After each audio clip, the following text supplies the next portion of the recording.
Bab 1851 Dari, Seni Melahap Surga Yang Kahankaran Besar. Buku Yang Bagus. Dia telah menunggu selama 10 tahun dan akhirnya mendapatkan kesempatan terbaik. Dia hampir membunuh Jiao tadi malam. Mengapa kau memilih untuk membunuh Jiao tadi malam? Luka di bahannya tidak lagi serius. Lukanya telah sembuh tanpa meninggalkan bekas luka. Sedikit keterkejutan melintas di wajah utusan Shen. Karena penyakit tersembunyiannya menunjukkan tanda-tanda kamba, tadi malam adalah waktu terbaik untuk serangan kejutan. Karena dia telah memilih untuk bekerja sama, utusan Shen tidak menyembunyikan apapun dan mengatakan yang sebenarnya. Dia mengenakan pakaiannya, mengenakan topengnya, dan suaranya kembali menjadi suara pria lagi. Ketiga pemuda yang ditangkap itu adalah Ulamu, Khan. Kaulah yang diam-diam memberitahu kedua lelaki tua itu untuk menskit mereka di tengah jalan. Tuanmu adalah bertarung senjat dengan Jiao dan memaksa luka dalamnya kamba. Lu Wuxi tampaknya telah menebak sesuatu. Ketika pasarian berakhir hari itu, dialah yang menjadi utusan hantu yang menjaga pintu keluar, dan dia juga secara diam-diam memberitahu para tetua tentang mereka bertiga. Ya, utusan Shen tidak menyembunyikannya dan menatap Lu Wuxi dengan penarti. Dia tidak menyangka dia begitu pintar. Banyak hal yang dapat disimpulkan dari satu hal. Mengesampingkan wilayah kekuasaannya, utusan Shen bahkan menduga bahwa Lu Wuxi adalah monster tua. Ketika melakukan sesuatu, Anda harus memiliki dasar untuk tindakan Anda dan tidak boleh sombong atau tidak sabaran. Kau seharusnya beranting. Tadi malam aku yang melakukannya. Kalau orang lain, kau pasti sudah mati. Lu Wuxi memutar matanya ke arah utusan Shen. Bagaimana mungkin Jiao tidak punya rencana cadangan? Karena dia teras berada di dekat Jiao, dia sudah bisa merasakan bahwa Jiao diam-diam mengumpulkan kekuatan. Selama ujung pedang itu sampai di depannya, Jiao tidak akan ragu untuk menggunakannya sebagai tameng. Jadi Lu Wuxi berbalik terlebih dahulu sebelum Jiao berbalik, menyelamatkan nyawa utusan Shen. Tapi aku tidak mau menerima ini. Jiao harus mati. Niat membunuh utusan Shen tidak mereda sama sekali. Jiao tidak bisa dibunuh selama kurun waktu ini. Kamu harus bersabar. Sekarang kamu harus membantuku mendapatkan kepercayaan Jiao. Kata Lu Wuxi sepet, agar bisa dekat dengan pemimpin sekt Heiji dengan bantuan Jiao, dia harus menjadi orang kepercayaan Jiao. Jiao tidak mempercayai siapapun. Meskipun aku sudah bersamanya selama 10 tahun, ada beberapa hal yang tidak akan dia ceritakan kepada kita. Utusan Shen menggelengkan kepalanya. Akan sangat sulit untuk mendapatkan kepercayaan Jiao. Aku ingin Jiao membawaku lebih dekat dengan pemimpin sekt Heiji. Apa kau punya ide? Lu Wuxi menggerutkan kening dan bertanya kepada utusan Shen. Sulit. Bahkan aku belum pernah melihat pemimpin sekt mesin hitam. Utusan Shen tersenyum pahit lalu menggelengkan kepalanya. Dalam kehidupan sehari-hari, pemimpin sekt mesin hitam akan menyampaikan semua masalah, besar atau kecil, melalui 4 pelindung dharma. Lu Wuxi menunjukkan sedikit kesedihan. Apakah benar-benar dia tidak punya cara untuk mendapatkan Tian Yan Lu? Tetapi ada solusinya. Utusan Shen tiba-tiba melanjutkan, dan mata Lu Wuxi berbinar. Cepat dan katakan padaku. Lu Wuxi bertanya dengan mendesak. Dia ingin memanfaatkan kesempatan sekecil apapun. Pimpinan sekt mesin hitam harus pergi ke kolam air bersah untuk mandi setiap bulan. Jiao akan melayaninya secara pribadi. Biasanya, dia akan membawa satu orang untuk membersihkan kotoran di sekitarnya. Utusan Shen berkata cepat, seolah-olah dia menjengit sesuatu. Bukankah nomor 56 yang selalu kau bawa? Pria feminin yang berkonflik dengan Lu Wuxi itu disebut nomor 56. Di kamar tidur Jiao, semua orang tidak memiliki nama, hanya nama Sandy. Ya, utusan Shen mengangguk. Hanya tinggal beberapa hari lagi sebelum pemimpin sekt Heiji mandi bulan ini. Jika Lu Wuxi ingin mendekati pemimpin sekt mesin hitam, dia harus bergegas, kalau tidak, dia harus menunggu sebulan lagi. Bahkan jika Lu Wuxi bisa menunggu, Jiao mungkin tidak bisa. Begitu lukanya sembuh, Jiao pasti akan menemukan cara untuk menyerap energi yang dalam tubuhnya. Tidak peduli. Apa yang terjadi di masa lalu, dia selalu bisa tetap tenang, tetapi kali ini, dia merasa sangat sulit. Sepertinya kita harus membunuh number 56 secepatnya. Sedikit rasa dengan melintas di mata Lu Wuxi. Selama dia membunuh pria feminin itu, dia bisa menggantikannya. Nomor 56 adalah makhluk abadi spiritual tingkat 8.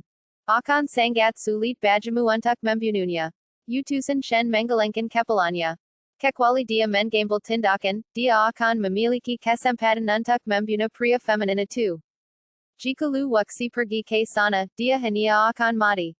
Tentu saja aku punya cara untuk membunuhnya, tetapi dia pasti akan menyalahkanku jika aku membunuhnya. Bisakah kau memikirkan cara untuk menyelamatkanku? Lu Wuxi tidak khawatir apakah dia bisa membunuh pria feminin itu. Membunuhnya mudah, tetapi apakah dia akan menyalahkannya adalah yang dikhawatirkan Lu Wuxi. Jika kau benar-benar bisa membunuhnya, aku bisa mengatakan beberapa hal baik tentangmu kepada dia. Ditambah lagi, kau telah menyelamatkan hidupnya. Kurasa dia tidak akan mempersulitmu dan akan mengakumu dengan beberapa kata saja. Utusan Shen berkata dengan percaya diri. Dia telah mencintai di samping dia selama 10 tahun, jadi dia punya pengaruh. Lu Wuxi merasa lega setelah mendengar kata-kata Utusan Shen. Sudah malam. Agar dia tidak curiga, sebaiknya kita tidak saling menghubungi selama 2 hari ke depan. Setelah mengatakan ini, Lu Wuxi meninggalkan halaman Utusan Shen dan kembali melalui rute yang sama. Ketika para gadis pembawa bunga melihatnya, mereka semua membungkuk dan memberi hormat. Berita bahwa Lu Wuxi menyelamatkan nyawa dia telah menyebar ke seluruh gerbang mesin hitam. Jika tidak ada hal tak terduga yang terjadi, Lu Wuxi akan segera menjadi orang kepercayaan Jiao, jadi gadis-gadis pembawa bunga ini harus menjaga hubungan baik dengannya. Lu Wuxi mengurutkan kening. Masalahnya sekarang adalah bagaimana cara membunuh pria feminin itu. Anda tidak bisa begitu saja berlari ke halaman orang lain dan membunuhnya. Pasti ada yang salah ketika ada sesuatu yang tidak normal, dan Lu Wuxi pasti punya alasan yang masuk akal. Segera setelah Lu Wuxi kembali ke halaman, Jiao memulai penyelidikan menyeluruh. Karena curiga pembunuhnya ada di kamar tidur, dia memerintahkan semua orang untuk memperlihatkan bahu kiri mereka. Bahkan ketiga utusan hantu itu pun tak terkecuali dan semuanya melepas mantel mereka. Jiao memeriksanya sendiri, dari 3 utusan hantu hingga gadis pembawa bunga, dia memeriksa semuanya. Utusan Shen diam-diam bersukacita karena Lu Wuxi tiba-tiba waktu dan menyembuhkan luka-lukanya, jika tidak, konsekuensinya akan menjadi bencana. Ana, pembunuh itu terkena telapak tanganku, tidak mungkin lukanya bisa sembuh secepat itu. Ukap Jiao sambil mengurutkan kening setelah pemeriksaan.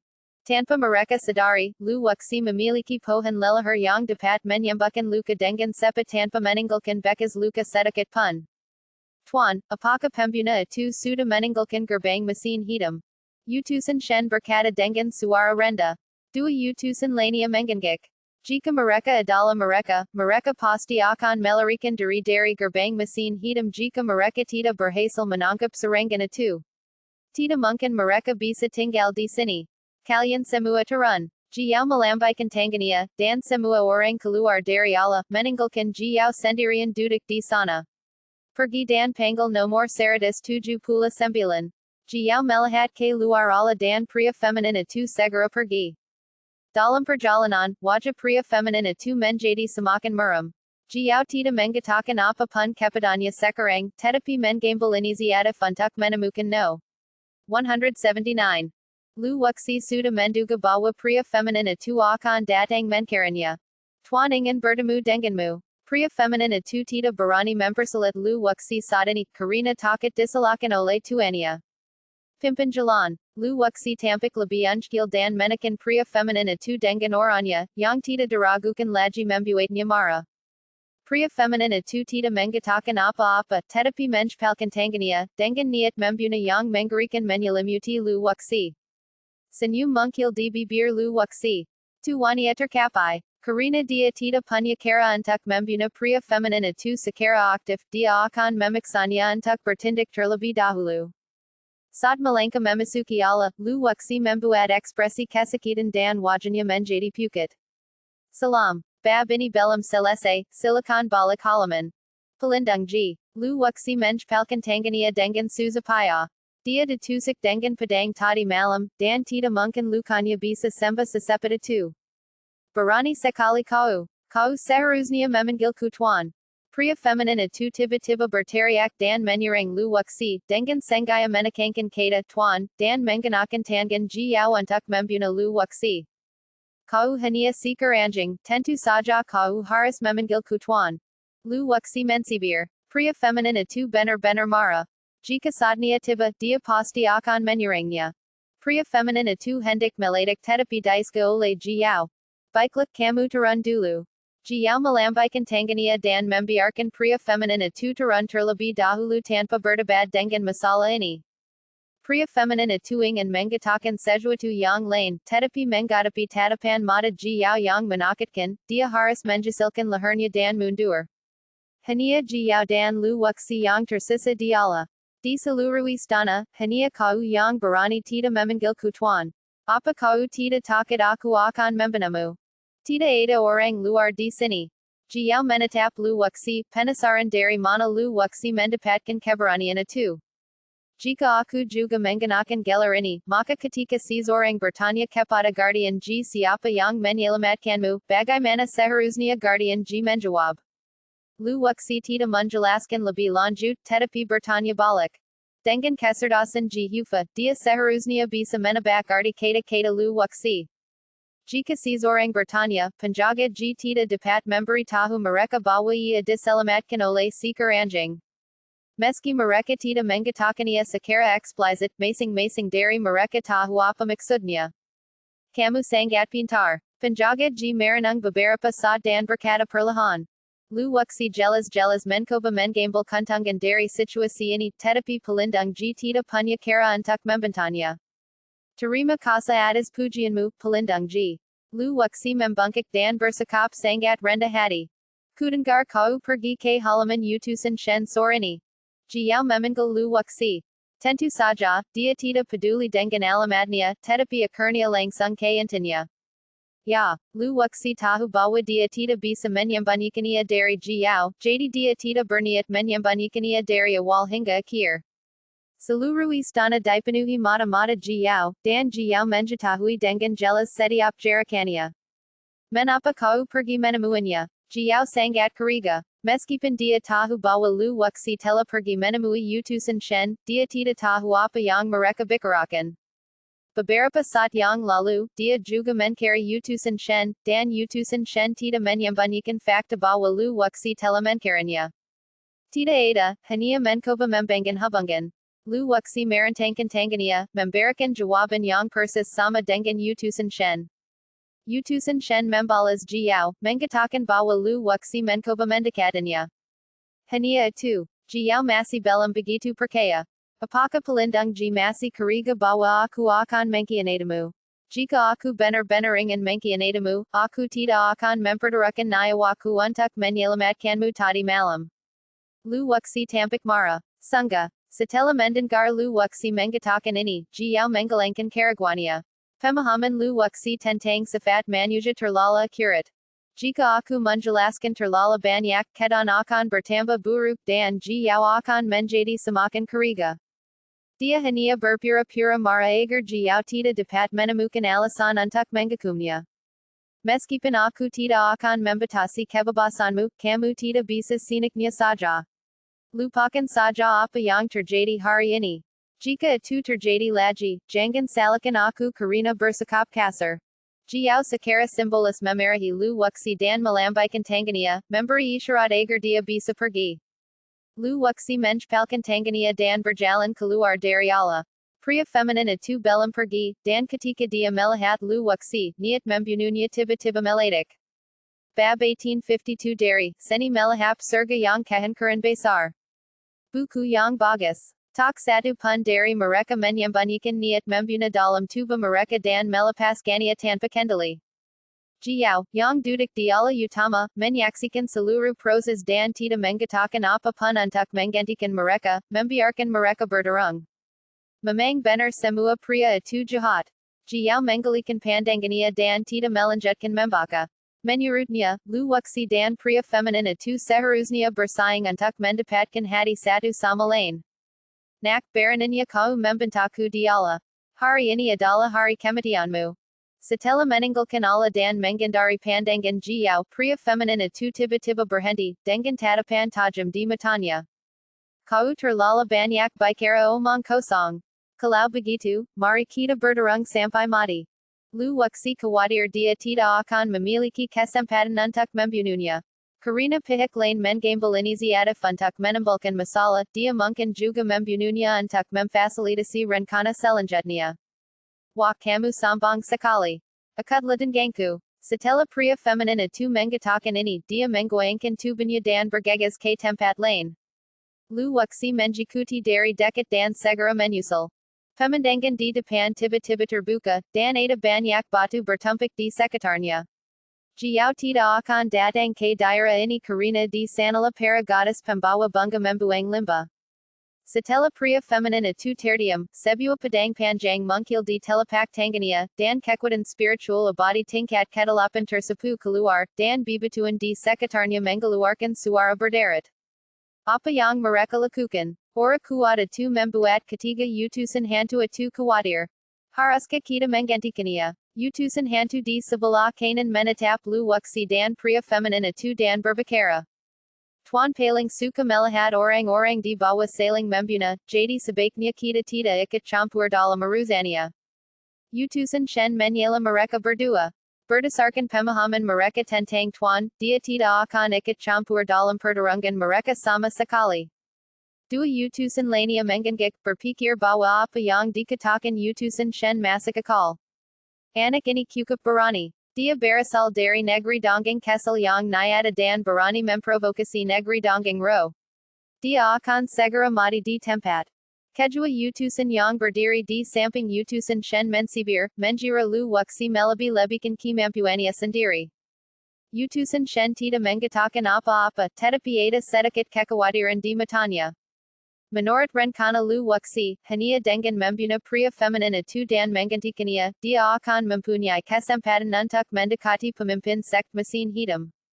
Rencana ini kedengarannya hila, dan hanya orang hila yang bisa melakukannya. Pedang peminim darah dikeluarkan, melepaskan kekuatan pedang yang tajam. Saat pisau itu muncul, wajah pria feminin itu berubah, termasuk tiga utusan hantu di kejauhan. Sungguh kekuatan pedang yang dahsyat. Apakah anak ini benar-benar hanya berada di level kelima dari true immortal? Meskipun luwuksi telah berhasil menembus level keenam dari true immortal, dia selalu menyembunyikan level kultivasinya dan mempertahankannya di sekitar level kelima dari true immortal. Ada pandangan ana di mata utusan Shen. Mungkin anak ini benar-benar bisa menciptakan keajaiban. Kekuatan pedangmu sangat kuat, tetapi kultivasimu terlalu rendah, mati saja. Pria feminin itu merasakan tekanan yang kuat.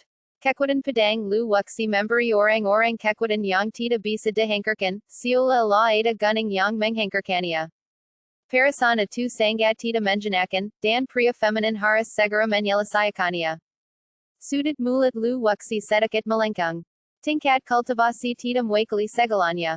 Dengan serangan diam-diam, dia bahkan bisa membunuh seorang Zangxian, apalagi seorang Lingzhen. Mata hukuman surgawi bergerak perlahan, dan jarum alai zanyan muncul. Dengan bantuan mata hukuman surgawi, ia menciptakan ilusi dan kemudian menggunakan jarum alai zanyan untuk serangan diam-diam. Sangat sulit untuk membunuh pria feminin itu dengan teknik pedang alai tianlu. Hanya berbagai trik ana yang dapat digunakan. Aku tidak tahu mengapa, tetapi saat luwuksi mengangkat pisau peminim darah, perasaan gelisah yang kuat itu menjadi semakin kuat. Rangan naga langit merah. Pria feminin itu berteriak keras dan pedang panjang di tangannya mengeluarkan serangkaian suara rangan naga. Sebelum ditangkap oleh Jiao, pria feminin itu dianggap sebagai seorang jenius kesal. Setelah tiba di sini, ia mengandalkan kemampuan bertarungnya yang kuat untuk menghangkarkan banyak orang dan berhasil mendapatkan kepercayaan Jiao. Bab ini belum selesai, silakan balik halaman. Luwuksi tidak berani ceroboh dan tidak terburu-buru menggunakan mata hukuman surgawi.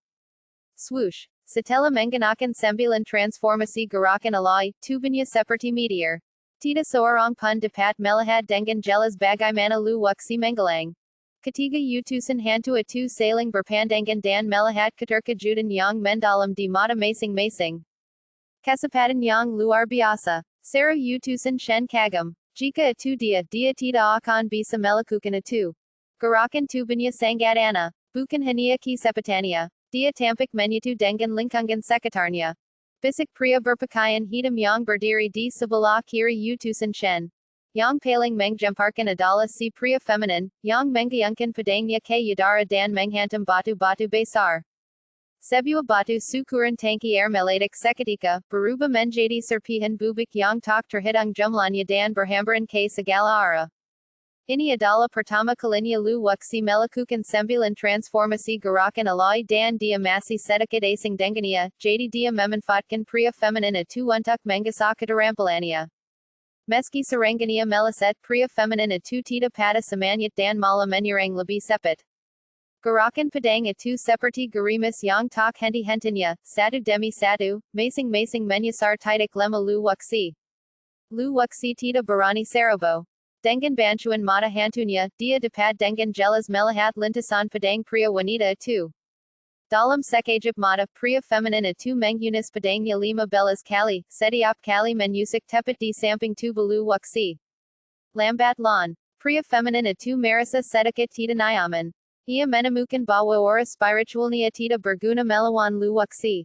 Secara logika, dia adalah makhluk abadi spiritual tingkat 8, dan dia seharusnya mampu menekan luwaksi hanya dengan orangnya saja. Kenyataannya tidak demikian. Luwaksi menutup mata terhadap penekanan momentumnya. Tiga gerakan pertama dari 9 perubahan gerakan alai terus menerus berganti, menjadi semakin mahir. Dengan setiap perubahan, bahkan bayangannya pun sulit dilihat. Sungguh sihir gerakan tubuh yang mengerikan. Luwaksi juga diam-diam terkejut. 9 transformasi gerakan alai ini lebih kuat daripada semua sihir gerakan tubuh yang telah dipahaminya. Pedang ikan naga berenang. Pria feminin itu menggunakan jurus ini dengan lebih ganas dan kejam. Pedang itu seperti pedang usus ikan yang mungkil di tenggorokan luwaksi. Sejak ini dalam pertempuran, pria feminin itu telah memahami beberapa petunjuk dan menemukan kelemahan dalam gerakan luwaksi. Ambil kesempatan ini dan bertindak cepat. Peter yang sesungguhnya menyambar bagai embusan angin, menyapu bursa. Ayo, luwaksi tidak memilih untuk menghindar kali ini. Meskipun ia dapat menghindarnya dengan bantuan 9 transformasi gerakan alai, pria feminin itu mungkin memilih untuk mundur setelah satu serangan dan tidak akan bertarung dengannya. Jadi, pisau harus darah digunakan. Tukar pisau sebentar. Cahaya merah darah melintas dan kecepatan pedang luwaksi telah mencapai tingkat yang luar biasa. Bilanya melesat di udara, menciptakan riak dahsyat yang terus menyebar ke segala arah seperti aliran air. Pemandangan yang dihasilkan sungguh mengerikan. Ketiga utusan itu tidak dapat menggambarkan perasaan mereka saat itu. Mereka telah bertempur dalam pertempuran yang tak terhitung jumlahnya, baik besar maupun kecil, dan pertempuran antara dewa sejati dan dewa roh tidak lagi menarik minat mereka. Tapi hari ini, luwaksi memberi mereka pelajaran nyata, bahwa adalah mungkin untuk bertarung seperti ini di negeri dongeng sesungguhnya. Dia punya gerakan tubuh yang cepat dan ilmu pedang yang hebat. Anak ini aneh sekali. Pria berpakaian hitam yang berdiri di sisi kanan utusan shen sedikit menggernit. Dia selalu merasa bahwa luwaksi agak tidak biasa. Jika orang seperti itu tetap bersama tuannya, cepat atau lambat dia akan menjadi malapetaka. Tidakkah kalian merasa aneh sebelum mengikuti guru? Utusan shen bertanya balik kepada mereka. Siapa pun yang dapat berkultivasi ke alam yuanjin adalah seorang jenius. Namun, sering berjalannya waktu, gara yang mereka miliki telah lama menggelang. Kedua pria berpakaian hitam itu tersenggang oleh utusan shen. Bab ini belum selesai, silakan balik halaman. Mereka pernah muda, sombong, dan sulit diatur, tetapi waktu telah menggelaskan sifat-sifat buruk mereka. Mati saja untukku. Priya feminine atu menjira lu wuxi akan memili untuk mengenderinya lagi, tetapi siapa sangka lu wuxi tiba-tiba akan melakukan serangan balik dan jatuh ke dalam perangkapnya.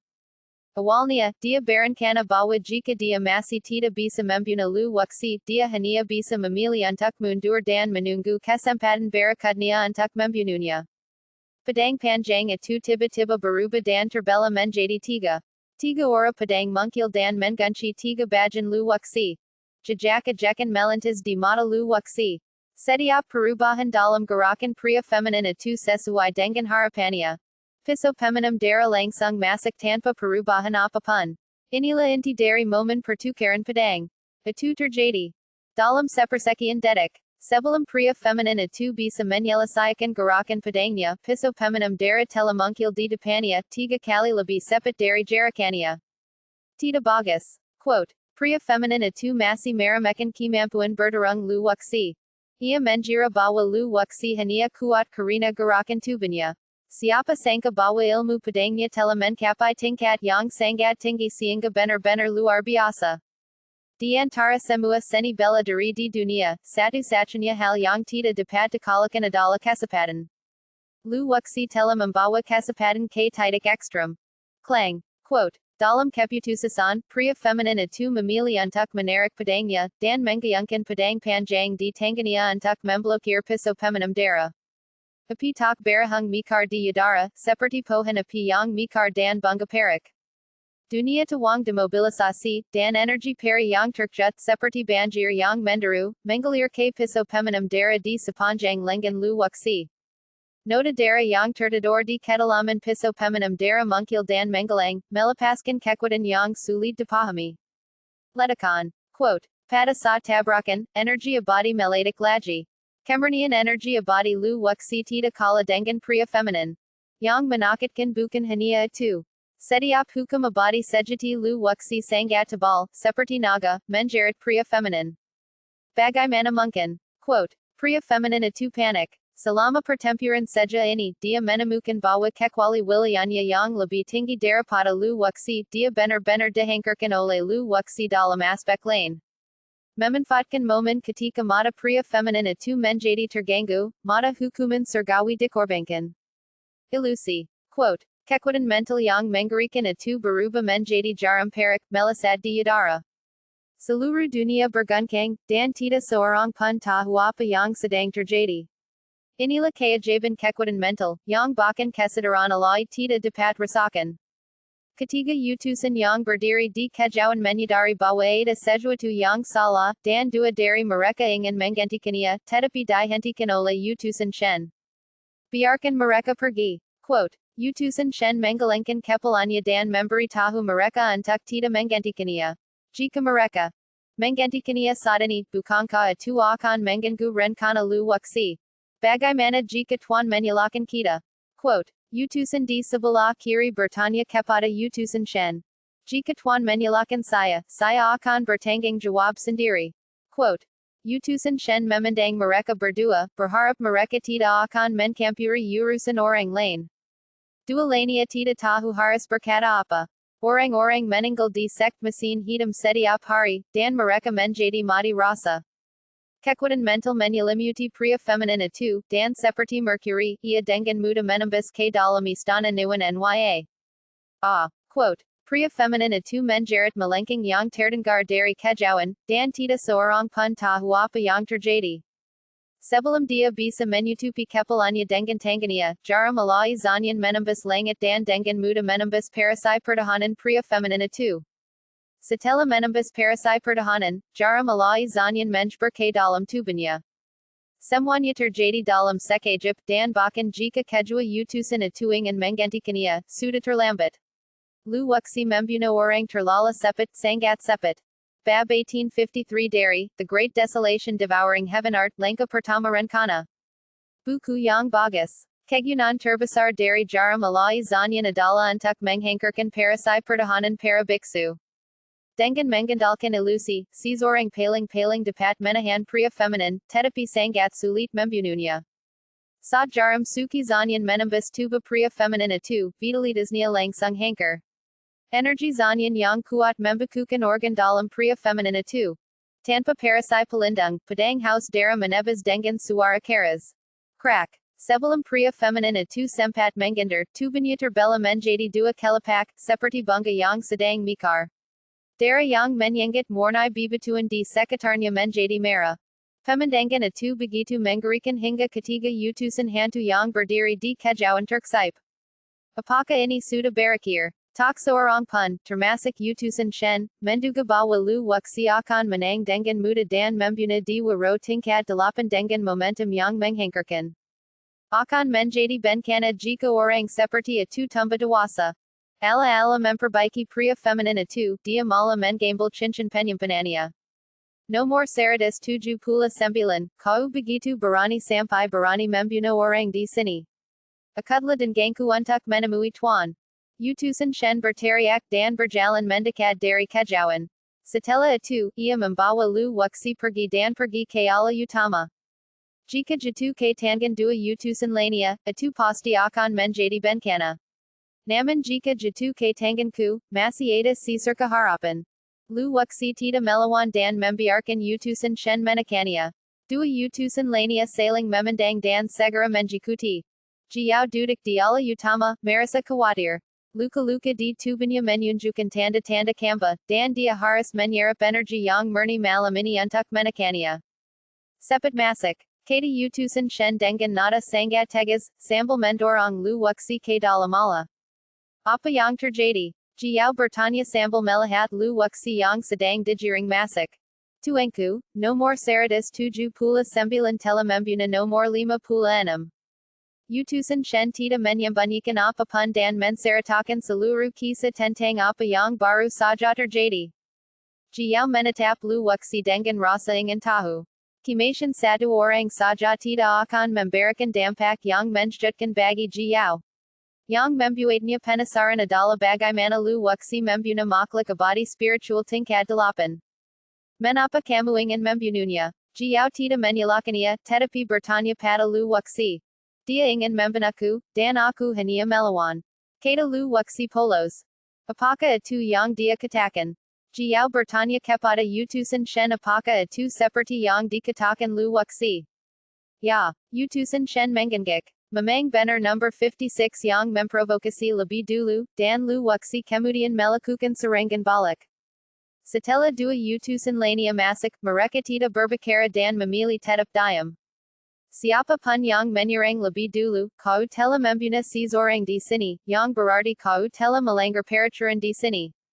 Katakan padanya konsekuensi dari pelanggaran peraturan di sini. Jiao meminta utusan Shen untuk berbicara.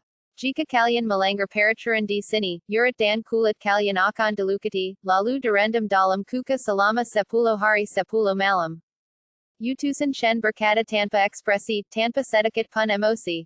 Mungkin aku sudah mati rasa. Aku tidak tahu berapa kali aku telah dikuliti dan dilempar ke dalam toples kulkas selama bertahun-tahun.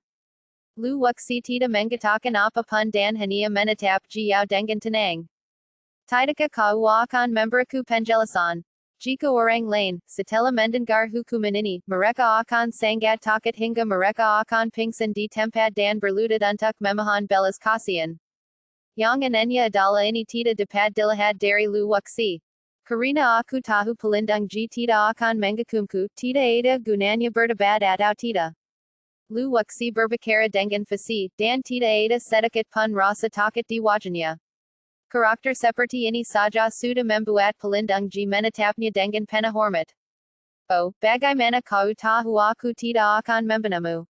Pelindung Ji menjadi tertarik. Dia telah bersikap sombong dan berkuasa selama bertahun-tahun. Bahkan ketiga utusan. Bab ini belum selesai, silakan balik halaman. Merasa takut ketika mereka melihatnya, dan hanya sedikit orang yang berbicara kepadanya dengan nada seperti ini. Karena kau tidak sanggup membunuhku. Jika aku mati, tidak akan ada yang bekerja untukmu. Lu Wuxi mengangkat bahu. Pria feminin itu sudah mati. Jika dia juga mati, siapa yang akan bekerja untuknya di masa depan? Utusan Shen menilai dan melirik Lu Wuxi.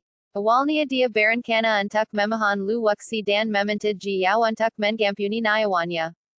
Sekarang tampaknya kekhawatirania tidak perlu, karena lu wuxi telah memperhitungkan bahwa jiao tidak akan membunuhnya.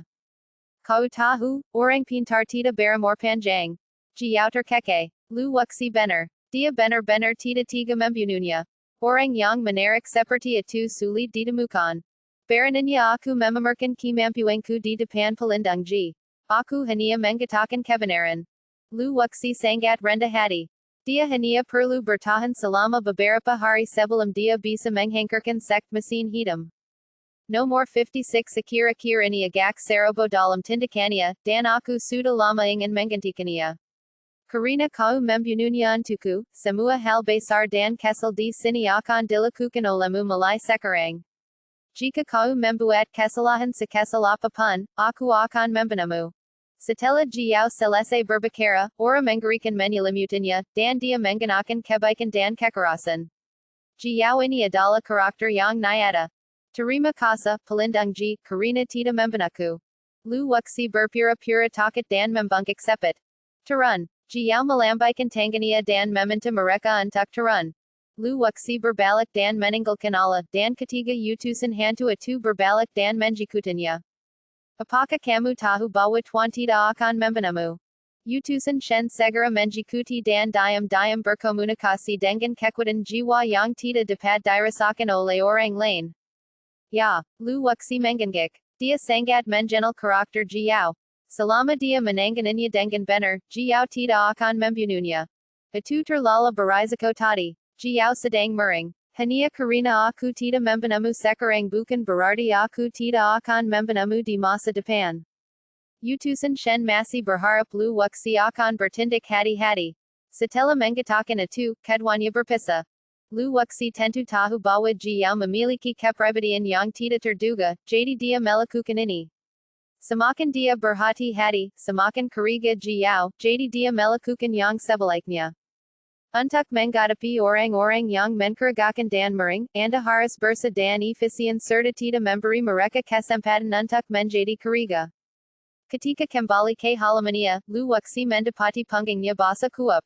Saya menggunakan eye of heaven's punishment untuk menyampilkannya dan memastikan tidak ada bahaya sebelum saya berani menerapkannya. Kalau dipikir-pikir sekarang, saya merasa bahwa saya mengambil terlalu banyak risiko. Waktu terus berjalan, jadi kita tidak punya pilihan selain mengambil risiko. 2 hari berikutnya sangat damai. Jiao terkadang memintanya melakukan beberapa hal, yang sebagian besar merupakan masalah sepel di istana. Pergi dan bawa nomor 180 ke sini. Jiao memerintahkan Lu wuxi untuk pergi ke rumah dan membawa nomor 180 untuk melayaninya. Lu wuxi ingat bahwa nomor 180 adalah pemuda yang ditangkap bersamanya. Berjalan ke luar rumah 180 dan memensitkan pintu, pemuda itu tampak lesu. Dia sangat cemas beberapa hari terakhir ini, yang membuatnya tampak jauh lebih lesu. Ketika pemuda itu melihat Lu wuxi, dia menunjukkan sedikit keterkejutan. Dia ingat bahwa Lu wuxi ditangkap bersamanya, jadi mengapa Lu wuxi bisa bergerak bebas. Setelah memasuki rumah, Lu wuxi menutup pintu. Jika kau tidak ingin mati, lakukan saja apa yang kukatakan. Lu wuxi menjawab dengan singkat. Pemuda itu tertegun dan tampak bingung. Siapa kamu? Pemuda itu sedikit bingung. Dia ingin tahu siapa Lu wuxi dan mengapa dia mengatakan hal itu kepadanya. Tidak masalah siapa aku. Jika kau ingin bertahan hidup di sini, kau harus mendengarkan rencanaku. Lu wuxi tidak punya waktu untuk menjelaskan kepadanya, agar tidak menimbulkan kecurigaan Jiao. Dia membawa pemuda itu keluar dari rumah dan berjalan keluar. Pemuda itu mengikuti Lu wuxi dengan linglung. Entah mengapa, dia mempercayai kata-kata Lu wuxi tanpa keraguan. Bab ini belum selesai, silakan balik halaman. Inilah kekuatan mata hukuman surgawi, yang dapat menembus jiwa manusia. Malam ini, Jiao akan menyerap energi yang dalam tubuhmu.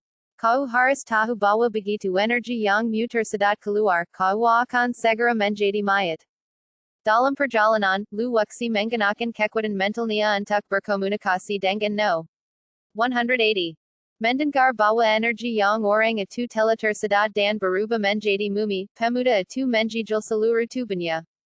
Lalu apa yang harus aku lakukan? Pemuda atu menganakan kekwadan jiwanya untuk berkomunikasi dan menatap luwuksi dengan tatapan memahan. Setelah kau masak telan ini bisa menyelamatkan hidupmu jika kau ingin menghindari energi yang tersedot. Luwuksi mengeluarkan pilana dan diam-diam menurunnya ke tangan pemuda itu. Hanya banyak hal yang dapat menolongnya, dan apakah ia dapat bertahan hidup sepenuhnya bergantung pada keberuntungan pemuda itu. Tak lama kemudian dia muncul di luar kamar tidur Jiao. Pelindung Ji, aku telah membawa orang itu ke sini. Luwuksi berkata dengan suara rendah sambil berdiri di luar pintu. Biarkan dia masuk. Jiao berbaring malas di tempat tidur besar. Luwuksi menjepitkan mata dan menyuruh pemuda itu masuk dengan cepat. Pemuda itu ragu sejenak, lalu tahu bahwa dia tidak bisa menolak, jadi dia mendorong pintu dan masuk. Ada banyak ali yang mencintai di sekitar Anda, dan Anda tidak dapat melarikan diri, jadi Anda hanya bisa menerima nasib Anda. Setelah melihat pemuda itu masuk, Luwuksi bergegas pergi. Jiao tidak akan menkaranya untuk saat ini. Dalam waktu kurang dari sekengkar Luwuksi muncul di luar gerbang utusan Shen. Setelah menjetak pintu, utusan Shen memberi isyarat kepada Luwuksi untuk masuk dan berbicara. Langkah pertama rencana telah berhasil. Luwuksi berkata cepat setelah masuk. Rencana apa? Utusan Shen telah bekerja sama dengan Luwuksi dan tidak mengetahui keseluruhan rencananya. Saudara Jiao akan segera menjadi lebih serius, dan peluangmu untuk membunuhnya akan lebih besar. Kita harus menunggu 2 hari lagi. Luwuksi tahu bahwa utusan Shen sangat ingin membalas dendam, jadi dia datang ke sini malam ini untuk menggantikan utusan Shen. Tanpa perintahnya, Jiao tidak boleh dibunuh. Kau akan segera tahu. Aku akan kembali dulu. Tunggu saja dan lihat apa yang terjadi dalam beberapa hari ke depan. Setelah mengatakan ini, Luwuksi berbalik dan meninggalkan kamar utusan Shen, meninggalkan utusan Shen sendirian di sana dalam keadaan linglung. Dia benar-benar dalam keadaan bingung. Luka-luka Jiao telah ditekan dalam beberapa hari terakhir, jadi mengapa Luwuksi mengatakan bahwa luka-luka Jiao semakin parah. Jiao telah berlatih untuk menjadi kembalian selama bertahun-tahun, tetapi metode kultivasinya selalu tidak lengkap, sehingga terjadi konflik antara yin dan yang dalam tubuhnya, yang menyebabkan kerusakan pada organ-organ dalamnya. Ini hanya dapat dihentikan jika teknik lengkap ditemukan. Ketika energi yang terlalu kuat, ia perlu menyerap energi yang. Ketika energi yang melonjak, ia akan menghangarkan tubuhnya, membuatnya sulit mencapai keseimbangan antara yin dan yang. Pertama kali Luwuksi melihat Jiao, dia melihat segalanya dengan jelas melalui mata hantunya. Teriakan melengking menembus kamar tidur Jiao. Bang! Jiao memukul dengan telapak tangannya, dan pemuda itu menyemburkan darah dari mulutnya. Dia jatuh tepat ke sudut dinding, dan tidak diketahui berapa banyak tulang di tubuhnya yang patah. 3 utusan Netherworld segera muncul, tertarik oleh teriakan Jiao. Luwuksi tidak jauh dari sana, dengan senyum di wajahnya. Tuan, apa yang terjadi? Ketiga utusan hantu itu berlutut satu demi satu. Terlalu banyak hal aneh terjadi di istana hanya dalam beberapa hari. Luwuksi bergegas maju dan mendukung pemuda itu, yang masih menggembuskan nafas terakhirnya dan bisa mati kapan saja. Sialan, sialan. Wajah Jiao sangat ganas, dengan energi yin dan yang mengalir liar di tubuhnya. Dia tampak sangat menakutkan, dan ketiga utusan hantu itu mundur selangkah karena takut. Apakah bab ke-1854 dari kehancuran besar yang melahap surga, akan segera dimulai. Buku yang bagus. 2 aliran udara yang berbeda mengalir melalui tubuh Jiao, menyebabkan urat uratnya putus. Utusan Shen melirik Luwuksi tanpa sengaja dari sudut matanya. Dia sangat penasaran bagaimana Luwuksi berhasil mengubah Jiao menjadi setengah manusia setengah hantu seperti sekarang. Tuan, Anda baik-baik saja. Utusan Shen bertanya dengan hati-hati. Jiao biasanya sangat ketat terhadap mereka, sedemikian ketatnya sehingga ketiga utusan hantu itu selalu gemetar ketakutan. Apakah dia mati atau tidak? Jiao menyeka darah dari sudut mulutnya dan menatap pemuda di sudut itu. Dia sudah mati. Luwuksi mengendas napas pemuda itu dan berkata dengan jujur. Bawa dia pergi dan patong dia untuk diberikan pada anjing-anjing. Jauh melambaikan Tanzania dan meminta mereka pergi karena dia perlu memulihkan diri untuk sementara waktu. Lu wuxi menggendong tubuh pemuda itu dan meninggalkan ruangan. Ketiga utusan itu menetap lu wuxi dengan penarti, dan masing-masing dari mereka memiliki keraguan di mata mereka. Tampaknya segalanya berubah setelah lu wuxi datang. Ia segera kembali ke halamannya dan membuka pintu. Sebuah lubang hitam mungkil di depannya dan menarik pemuda itu ke dalam pelikannya. Di dalam kuali alai penelan surga, pemuda itu melayang naik turun. Saat lu wuxi tiba, dia menggunakan energi pohon leluhur untuk menyegel meridian jantung pemuda itu. Meskipun dia tampak mati di permukaan, dia sebenarnya tidak mati. Di mana ini? Setelah diperbaiki oleh sejumlah besar karen spiritual, tubuh pemuda itu pulih dengan cepat. Dia membuka matanya dan melihat sekeliling dengan ekspresi bingung di wajahnya. Jangan khawatir di mana kau berada, rawat saja lukamu dengan baik. Suara lu wuxi ternjang di telinga pemuda itu. Pil jenis apa yang kau berikan padaku? Menapa jauh menyerap energi pil itu bersama dengan energi yang di tubuhku? Pemuda itu masih bingung dan terus bertanya. Yang menantinya adalah kegelapan yang panjang. Lu wuxi tidak menjawab dan dia juga tidak akan menjawab. Ramuan yang diberikan kepada pemuda itu dibuat khusus oleh lu wuxi, dan mengandung energi yin dan yang. Energi yin dan yang memasuki tubuh jauh dan dengan cepat menjadi liar, menggara kaya dengan berikut. Di seluruh istana, semua orang terdiam, terutama saat melewati kamar tidur jauh, semua orang berjalan berjinjit. 2 hari kemudian, jauh keluar dari kamar tidur, wajahnya pucat. Tampaknya luka-luka di tubuhnya telah ditekan untuk sementara waktu. Hari ini adalah hari bagi pemimpin sekt mesin hitam untuk mandi dan berganti pakaian, jadi jauh harus keluar dari penggasingannya. Lu wuxi telah membuat persiapan sejak pagi, berharap jauh akan memelannya. Inilah saat terbaik baginya untuk mendekati pemimpin sekt mesin hitam. Kelompok pertama siswa dari Haji Dojo telah dikirim ke gerbang Haji. Mandi dan berganti pakaian ini dilakukan untuk menyerap masa hidup para siswa ini. Memperpanjang hidup seseorang bertentangan dengan keinginan surga, dan pemimpin sekt mesin hitam harus membersihkan kotoran di tubuhnya. Akutlah dan gangku sebentar, lu wuxi berdiri tidak jauh dari kamar tidur, dan jauh bisa melihatnya. Ya, mulut lu wuxi sedikit melengkung, dan rencananya telah melangkah maju. Selama tianyan lu ditemukan dan diserap, rencananya akan sepenuhnya berhasil. Menjikuti di belakang jauh, lu wuxi tidak berkata apa-apa dan terus berjalan tanpa suara. Jangan bicara untuk sementara waktu. Tidak peduli apa yang kamu lihat, jika kamu berani mengatakan sepatah kata pun, kamu akan mati. Jauh berbalik dan melirik lu wuxi, tanpa jejak emosi di matanya. Ya, lu wuxi mengangguk berpura-pura takut. Jauh cukup puas dengan ekspresi lu wuxi. Akan menjadi tidak normal jika lu wuxi tidak takut.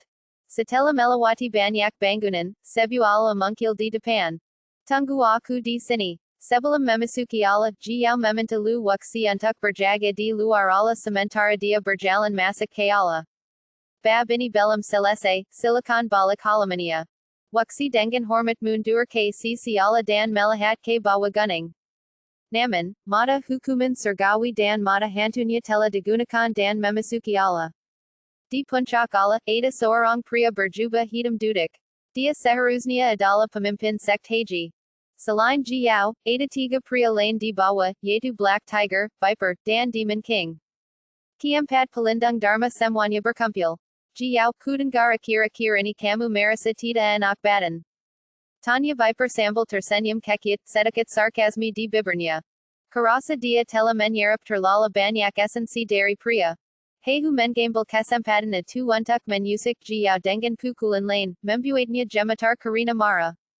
Viper dan Black Tiger berada dalam kelompok yang sama dan memiliki hubungan yang sangat baik. Percaya atau tidak, aku akan merobek mulut kalian. Jika jauh tidak terluka, dia pasti sudah bertarung dengan mereka berdua sejak lama. Jangan banyak bicara. Raja Iblis melangkah maju dan menyela mereka. Di antara keempatnya, Raja Iblis memiliki status tertinggi. Kini Satella Raja Iblis Selese Berbacara, Harimau Hidam Dan Alar Baratun Tak Dapat Laji Terrace Menaris Menjajek Jiao, Pandangan Mareka Pun Burli Kara Quechua Sect. Tuan, Anda Memangal Kami K Sini. Apaka Ada Yang Ingan Anda Acher. Si Alar Berbacara Labi Dulu. Ia Mamiliki Sepasang Mata Berbentik Sagitaga, Persis Seperti Alar Berbisa, Teratama Bola Matanya Yang Berpatar Putar. Ia Tampik Seperti Orang Yang Berdara Dingan Dan Kejam. Biasanya, Pemimpin Sek Dakan Memangal Mereka Satu Persatu Dan Jurang Memangal Kiempadnia Sekaligus. Raja Iblis Bagaimana Kara Menyiapkan Dara Segar. Pemimpin Sekt Mesin Hidam Tita Menjawab Tetapi Menetap Raja Iblis. Melaporkan Kepada Quechua Sekt, Semuanya Telah Dipersiapkan Dan Telah Dikirim Ke Lokasi Yang Ditentukan. Raja Iblis Membungkak Dan Memberi Hormat. Kali ini, Dojo Mesin Hidam Dijalankan Oleh Raja Iblis Sendiri Dan Berjalan Dengan Sangat Lancar. Kau telah melakukan pekerjaan yang hebat dalam masalah ini. Aku akan menghargai kontribusimu. Pemimpin Sekt Mesin Hidam menyampaikan rasa terima kasihnya. Ia memercayai Raja Iblis untuk melakukan pekerjaan itu. Terima kasih, Master. Raja Iblis berlutut dengan satu kaki. Meskipun Master tidak memberinya hadiah secara langsung, dia pasti akan memberinya promosi setelah menyelesaikan tugas besar ini. Viper, bagaimana dengan tugas yang kuminta darimu? Pemimpin Sekt Mesin Hidam menatap Viper. Melapor kepada Quechua Sekt, saya telah mengetahui bahwa banyak kali telah meninggalkan Sekt Tianji baru-baru ini, dan target mereka seharusnya adalah Sekt Haji kita. Viper menceritakan semua informasi yang telah dia temukan.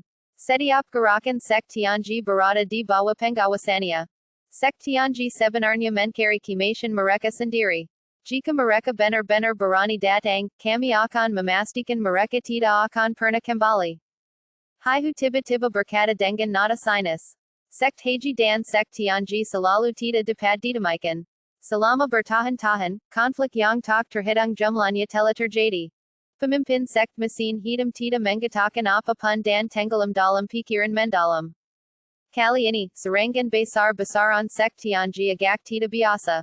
Meskipun sebelumnya pernah terjadi konflik, semuanya berskala kecil. Haihu, bagaimana keadaan di Gunung Fengyu sekarang? Setelah merenung beberapa saat pemimpin Sekt Haji bertanya pada Haihu. Keempat pelindung Dharma masing-masing memiliki tugasnya sendiri. Jiao awalnya bertugas sebagai penanggung jawab, tetapi baru-baru ini seorang pembina muncul di Sekt Mesin Hidam. Jiao bertugas menangani urusan internal Sekt, sementara urusan eksternal ditangani oleh tiga penjaga lainnya. Semuanya tenang. Pak Tua Meng tidak menghankarkan struktur Gunung Fengyu. Haihu berkata dengan jujur dan telah memperhatikan dengan saksama perkembangan di Gunung Fengyu. Ana sekali. Bukankah Tuan Pak Tua Meng pergi ke Gunung Fengyu adalah untuk menghankarkan feng shui gerbang mesin hitam? Kenapa belum ada pergerakan? Kata Raja Iblis sambil menggerutkan kening. Belum lagi dia tidak mengerti, bahkan pemimpin Sekt Mesin Hitam pun menunjukkan sedikit keraguan di matanya. Dia menggunakan tianyanlu untuk menyampilkan berkali-kali, tetapi dia tidak dapat memahaminya. Hanya beberapa bulan yang lalu, pemimpin Sekt Mesin Hitam memperkirakan bahwa dirinya akan mendapat masalah dalam waktu dekat.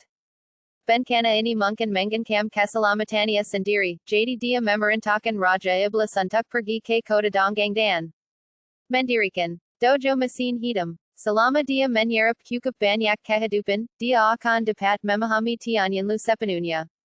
Pada saat itu, tidak ada seorang pun yang akan menjadi lawannya. Tuan, mungkinkah ini konspirasi Sekt Tianji? Jiao yang sedari tadi diam, angkat bicara. Bahkan pemimpin Sekt tidak dapat mengetahuinya, jadi itu pasti perbuatan Sekt Tianji. Kalian semua turunlah, Jiao tetaplah di sini dan bertindak sesuai rencana. Pemimpin Sekt Haji tidak menjawab dan meminta mereka bertiga untuk keluar, meninggalkan Jiao sendirian. Raja Iblis, Viper, dan Harimau Hitam meninggalkan Allah. Begitu mereka melangkah keluar Allah, tatapan dengan Raja Iblis langsung tertuju pada Lu Wuxi. Tubuh Lu Wuxi bergetar hebat. Mata Iblis itu terlalu menakutkan, jadi dia segera berpura-pura takut. Anak ini cukup menarik. Dia benar-benar menjadi orang kepercayaan Jiao. Haihu berkata sambil tersenyum. Hampir semua orang yang dibawa kembali oleh Jiao meninggal setelah energi yang mereka sedot. Lu Wuxi tidak hanya tidak mati, dia juga melakukannya dengan sangat baik, yang menarik perhatian Hehu. Raja Iblis tidak mengatakan apa-apa, tetapi tatapan matanya seperti pedang tajam, seolah Allah dapat menembus jiwa Lu Wuxi. Raja Iblis ini sangat menakutkan, beberapa kali lebih menakutkan daripada Hehu dan yang lainnya.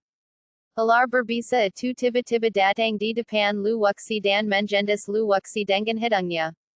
Menarik tubuhnya penuh dengan chi dan darah yang kuat, yang berarti Jiao tidak menyerap energi yang di dalam tubuhnya. Ular berbisa itu mundur selangkah dan tersenyum sinis. Tidak banyak pria yang Jiao rela lepaskan. Siapa namamu? Raja Iblis merasa Lu Wuxi tampak familiar, tetapi dia tidak ingat di mana dia pernah melihatnya. Meskipun Lu Wuxi mengubah penampilannya, ia masih mempertahankan 50% dari penampilan aslinya. Nomor 179. Lu Wuxi tentu saja tidak bisa menyebutkan nama aslinya. Raja Iblis pasti pernah ke kota Donggang. Dia tahu segalanya tentang kota Donggang. Jika dia tahu bahwa dia adalah Lu Wuxi, konsekuensinya akan menjadi bencana. Jika Anda membuat nama sembarangan, Iblis akan mengirim orang untuk menyelidiknya. Jika orang ini tidak ada, dia pasti akan curiga. Aku bertanya siapa namamu? Raja Iblis mulai maju selangkah demi selangkah. Momentum kuat dari puncak Yuanjin membentuk gelembang yang mendorong Lu Wuxi mundur beberapa langkah. Harimau hitam dan ular berbisa berdiri di kedua sisi, menghalangi jalan mundur Lu Wuxi. Jika Anda tidak mengatakan kebenaran, jangan salahkan mereka karena bersikap kasar. Keempat penjaga sekt mesin hitam semuanya kejam dan benjis dengan hati yang ganas seperti ular dan kalajengking. Setelah melihat mereka hari ini, memang benar bahwa reputasi mereka memang pantas. Menghadapi agresivitas Raja Iblis, Harimau Hitam, dan ular berbisa, otak Lu Wuxi bekerja cepat. Jika dia salah mengucapkan satu kata saja, dia akan menghadapi konsekuensi yang mengerikan. Aku orangnya kau tidak punya hak untuk menginterogasiku. Lu Wuxi tiba-tiba meninggikan suaranya hingga terdengar di ala utama. Jiao sedang berbicara dengan pemimpin sekt Heiji dan tiba-tiba mengerutkan kening. Apa yang terjadi di luar? Pemimpin sekt mesin hitam sedikit tidak senang. Sangga memalukan mendengar suara berisik seperti itu di luar ala.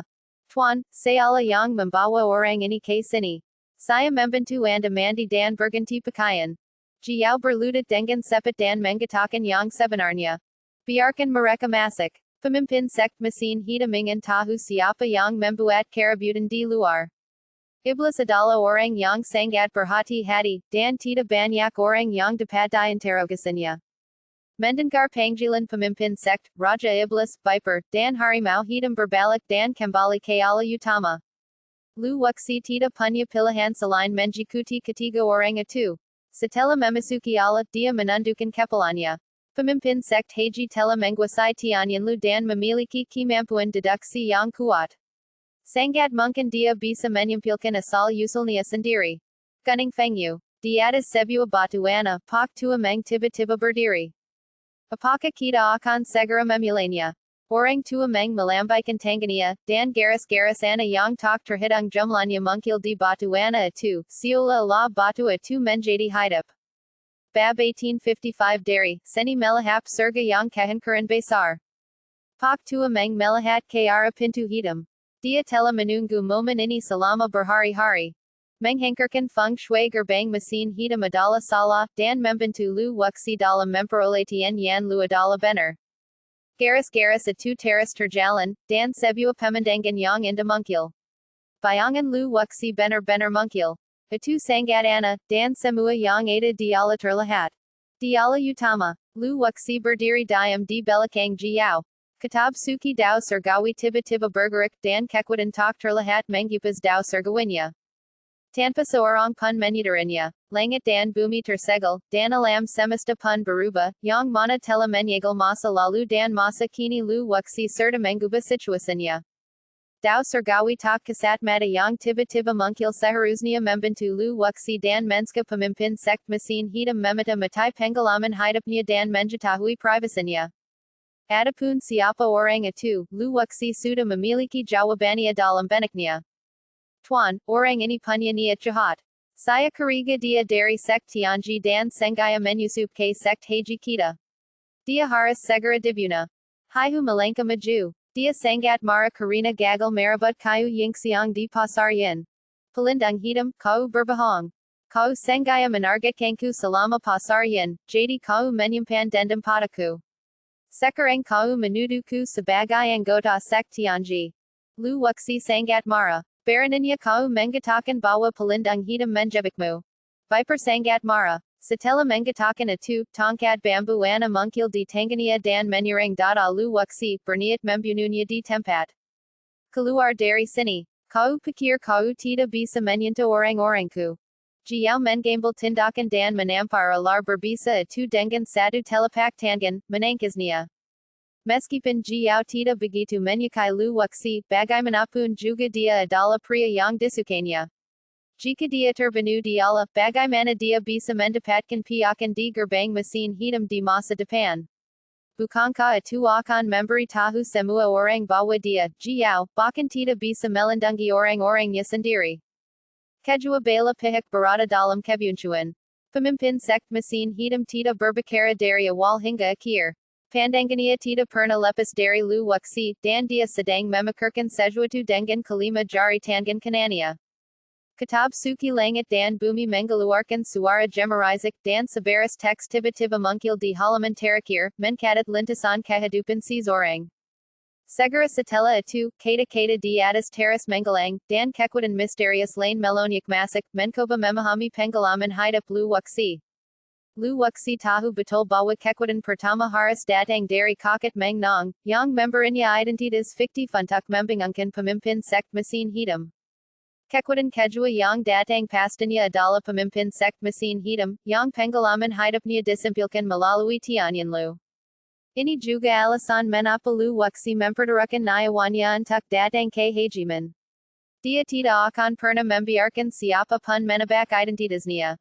Menghantarkan Tianyin Lu berarti akan sulit bagi orang-orang itu untuk menemukannya. Terjadi kebuntuan dialah. Pemimpin sekt tidak mengatakan apa-apa, dan keempat penjaga juga tidak berani berbicara. Kata-kata pada kitab suki Dao surgawi naik turun, dan tiba-tiba, kitab suki Dao surgawi bersinar terang, dan kekuatan kedua orang itu diserap ke dalam kitab suki Dao surgawi. Ini adalah kekuatan Dao surgawi. Setelah menyerap kekuatan ini, kitab suki Dao surgawi menjadi lebih tebal. Kedua belah pihak masih bertarung, dan tidak ada gejolak di wajah Lu Wuxi. Tanpa kitab suki surgawi, takdirnya sudah hancur sejak lama. Hanya Lu Wuxi yang tahu bahwa dia sedang mengalami duel yang sangat berbahaya saat ini. Gunung Fengyu. Pak Tua Meng masih merapal mantra dan potret Lu Wuxi di kehampaan teras berubah, perlahan berubah menjadi wujud Lu Wuxi yang tersamar. Pinjamlah kehendak surga untuk mengubah takdir, ok. Pak Tua Meng menjijit ladanya dan memintakan setegak darah. Garis-garis pada batu itu menjadi lebih jelas dan menyatu menjadi satu dengan potret Lu Wuxi. Pada saat ini, Lu Wuxi dengan jelas melihat kata-kata yang hilang dari kitab suki surga muncul kembali. Jian Zongcheng, berusia 24 tahun, lahir di keluarga biasa di kota Linyu. Ia berlada dengan gurunya sejak ia masih kecil. Ia secara keliru memasuki kota yin dan datang ke Hejiman. Itulah kata-kata yang muncul di kitab suki surga. Seharusnya Meng Tua memblokir rahasia surga dan menggerang identitas untuk dirinya sendiri. Pemimpin sekt mesin hitam tiba-tiba berhenti menggerakkan tangan kanannya, dan tatapan matanya yang tajam, seperti dua lilin, hampir membakar Lu Wuxi. Lu Wuxi diam-diam terkejut karena tingkat kultivasi pemimpin sekt mesin hitam sudah sangat dekat dengan alam abadi emas. Di atas kebadian alai ada kebadian emas, dan di atas kebadian emas ada kebadian emas daluo. Seorang daluo jinxian akan terkenal di mana pun di dunia peri. Siapa namamu? Pemimpin sekt mesin hitam bertanya pada Lu Wuxi. Lu Wuxi menatap Jiao dengan wajah polos bertanya-tanya apakah harus menjawab nomor 179 atau nama aslinya. Jawab nama aslimu. Kata Jiao dengan suara rendah. Di hadapan ketua sekt, Jiao bersikap patuh seperti anak kusing. Namaku Jian Zongcheng. Lu Wuxi Memperkanalkan Darinya, Sambal Membaka Dengan Tepid Apa Yang Tertulis di Kitab Suki Dao Surgawi. Bagaimana Kau Bisa Sampai di Gerbang Mesin Hitam. Pemimpin Gerbang Mesin Hitam Teras bertanya. Lu Wuxi Tida Punya Pilihan Selain Teras Membaka, Kadang Membaka Beberapa Informasi Secara Tida Benar, Sehingga ia dapat dengan mudah membingungkan pemimpin sekt Mesin Hitam. Jika saya membacanya kata demi kata, kedengarannya terlalu palsu dan pemimpin sekt Mesin Hitam pasti akan curiga. Orang yang berdiri di ala sekarang bukanlah Lu Wuxi, tetapi seorang pria bernama Jian Zongcheng. Orang ini nyata. Pak tua menggalikan nasib pihak lain kepada Lu Wuxi, sehingga menghalangi pemimpin sekt Mesin Hitam untuk mengamati. Lu Wuxi tidak punya pilihan selain menceritakan seluruh kisah tentang bagaimana dia memasuki pintu mesin hitam itu. Wajah Jiao dan Heihu menjadi pucat. Raja Iblis dan Alar berbisa melirik Lu Wuxi, dan serat jahat di mata mereka pun memudar. Jika memang ada yang salah dengan Lu Wuxi, dengan tingkat kultivasi ketua sekt, dia pasti sudah mengetahuinya sejak lama. Kalian bertiga Pemimpin sekt Mesin Hitam meminta Raja Iblis, Harimau Hitam, dan Alar Racun untuk keluar terlebih dahulu, hanya menyisakan Jiao dan Lu Wuxi di ala. Bawa dia ke tempat itu dan tunggu aku. Kata pemimpin sekt Mesin Hitam sambil berdiri dari tempat duduknya. Baik, Jiao membungkuk dan memberi hormat dan Lu Wuxi pun mengikutinya. Melihat pemimpin sekt itu pergi, Jiao menatap Lu Wuxi dengan penarti. Dia tidak tahu mengapa, tetapi dia tidak bisa melihat Lu Wuxi lagi. Dia jelas orang biasa, jadi mengapa dia membuatnya merasa sedikit menyeramkan. Menghadapi Raja Iblis, Alar berbisa, dan Harimau Hitam, Lu Wuxi tidak takut sampai menggempal. Dia tampak takut, tetapi tidak ada jejak ketakutan di matanya. Pada titik ini, Jiao tidak punya pilihan selain membawa Lu Wuxi ke kolam pemurnian air. Ikut aku. Jiao menggela napas, lalu membawa Lu Wuxi keluar dari ala. Ala kembali, mereka malah bergegas ke bagian belakang ala. Setelah melewati ala utama, area di depan menjadi agak sempit. Kecuali Jiao, tiga penjaga lainnya tidak memenuhi syarat untuk datang. Lu Wuxi tidak mengatakan apa-apa, tetapi diam-diam menggunakan mata hantunya, dan segala sesuatu di sekitarnya menjadi transparan. Saat mata hukuman surgawi menjentip, gambarnya menjadi lebih tiga dimensi. Pelindung Ji, ke mana kita akan pergi? Meskipun Lu Wuxi tahu bahwa mereka menuju ke kolam pemurnian air, dia tetap bertanya. Jangan bertanya hal yang tidak seharusnya ditanyakan. Jiao sedikit kesal. Kesehatannya sedang tidak baik selama beberapa hari terakhir dan bertengkar dengan Heihu dan Dushi tanpa alasan, yang membuatnya semakin kesal. Kemudian mereka berdua terdiam saat berjalan melalui lorong sempit itu. Di depan mereka terdengar suara aliran air, yang terdengar seperti air terjun, tetapi bukan. Ketika aku mendekat, aku melihat sebuah kolam kecil. Aliran sungai melewati hutan lebat dan akhirnya sampai di sini. Letaknya sangat tersembunyi, dikelilingi batu-batu besar yang menggelengkannya. Kolamnya tidak besar dan airnya sangat jernih. Setelah Jiao tiba di kolam renang, dia memelototi Lu Wuxi, menanggalkan pakaiannya, hanya menyisakan baju yang paling pa, dan berjalan menuju kolam renang selangkah demi selangkah. Lu Wuxi telah berbalik dengan punggungnya menghadap kolam renang. Jiao memperagakan seni bela dirinya, dan suhu di kolam air teras meningkat dengan gumpalan uap panas keluar. Suhu ini paling kokak untuk mandi. Setelah menunggu sekitar satu batang dupa, seorang pria berjubah hitam muncul. Dia ditutupi jubah hitam dan wajah aslinya tidak terlihat. Salam, Master Sekt. Jiao berdiri dari dasar kolam dan memberi hormat kepada pria berjubah hitam. Pemimpin sekt Mesin Hitam menggigit dan Jiao duduk kembali di kolam. Cepatlah ganti pakaian untuk ketua sekt. Begitu Jiao duduk, dia meminta Lu Wuxi untuk segera mengganti pakaian untuk ketua sekt. Lu Wuxi melangkah maju dengan hati-hati, merasa sangat gugup dan tangannya terus menerus gemetar. Tindakan ini tentu saja menarik perhatian pemimpin sekt Mesin Hitam. Aku tidak akan memakanmu. Pemimpin sekt Mesin Hitam memberi isyarat kepada Lu Wuxi untuk bergegas. Lu Wuxi tidak takut, dia memperlambat langkahnya untuk mencari keberadaan Tian Yanlu. Tita Mungkin Pemimpin Sekt Mesin Hitam Membawa Tien Yan Lu Bersamanya.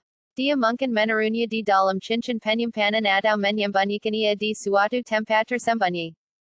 Saat dia melepaskan mantelnya, bau busuk yang menusuk hampir membuat Lu Wuxi pingsan. Banyak nana yang tersangkut di pakaian, bahkan ada beberapa serangga yang tersangkut di dalamnya. Meskipun Lu Wuxi dapat menebaknya, apa yang sebenarnya dia lihat jauh melampaui harapannya. Jika seseorang membocorkan rahasia surga, maka ia akan dihukum oleh surga.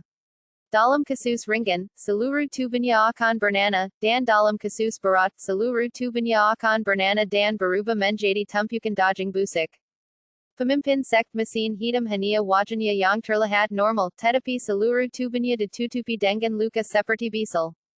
Setelah berhasil melepaskan mantelnya, Lu Wuxi tidak menemukan Tian Yan Lu. Setelah memeriksa beberapa kali dengan mata hantunya, dia menemukan bahwa Tian Yan Lu tidak berada pada pemimpin sekt Haji. Dia memanggil hukuman surgawi dan melihat tangan kirinya. Dia tidak berani menembus ke dalam cincin penyimpanan. Namun, dengan bantuan kitab suci surgawi, dia bisa merasakan sesuatu. Memang tersembunyi di dalam cincin penyimpanan. Kata Lu Wuxi diam-diam. Setelah menanggalkan mantelnya, dia melangkah mundur. Pakaian yang tersisa sudah menyatu dengan nana di tubuhnya tanpa bantuan Lu Wuxi. Pemimpin sekt mesin hitam melompat langsung ke dalam kolam, membiarkan air mata air mengenai tubuhnya, dan nana di tubuhnya terus berjatuhan. Jiao mengeluarkan handak bersa dan dengan lembut menyeka tubuh pemimpin sekt Haji. Air danau yang tadinya jernih, berubah hitam dalam sekejap mata, dan bau busuk yang menyengat menyebar ke seluruh langit. Lu Wuxi telah menutup kelima indranya, sehingga bau busuk tidak dapat memasuki tubuhnya.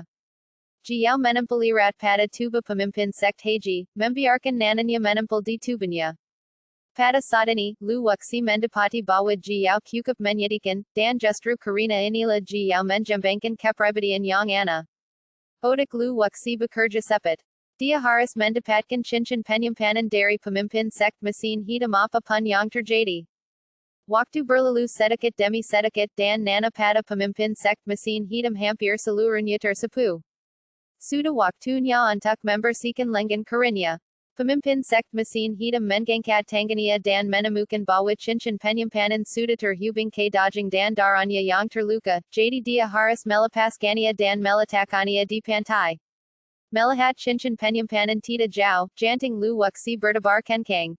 Ini adalah kesempatan sekali seumur hidup. Jika Anda melewatkannya, akan sangat sulit untuk mendapatkan Tian Yan Lu lagi di masa mendatang. Bab 1856 dari Seni Melahap Surga yang Sangat Hankar, Fusion Ketatan Evolusi Surgawi. Tian Yan Lu sudah dekat dan mata Lu Wuxi tertuju pada cincin penyimpanan. Kitab suci surgawi siap bergerak dan ia berharap bisa segera keluar dan menyatu dengan Tian Yan Lu. Absis di tubuh pemimpin sekt mesin hitam terus menyusut, memperlihatkan daging busuk berwarna merah darah. Jiao mengeluarkan obat khusus dan mengoleskannya pada daging busuk sedikit demi sedikit. Banyak serangga beracun merangkak keluar dari daging busuk dan jatuh ke dalam air. Jiao telah hidup seperti ini selama bertahun-tahun, sebulan sekali, dan setiap kali dia kembali, dia akan muntah selama 3 hari 3 malam. Di antara keempat penjaga, istana Jiao adalah yang terbesar. Harimau hitam dan ular racun telah melaporkannya berkali-kali selama bertahun-tahun, tetapi pemimpin sekt mesin hitam tetap aku tak aku. Mungkin untuk memberi kompensasi kepada Jiao. Jika dua pria dewasa mandi telanjang di kolam renang, pemandangan itu pasti tak tertahankan untuk ditonton. Di antara begitu banyak orang di sekt mesin hitam, Jiao adalah satu-satunya yang dapat dipercaya oleh pemimpin sekt. Mengerti? Sedikit kejulan terpankar di mata Lu Wuxi. Hanya itu yang dapat dilakukan Pak Tua Meng untuk membantunya, agar berhasil menyembunyikan identitasnya dan memperoleh kepercayaan pemimpin sekt mesin hitam.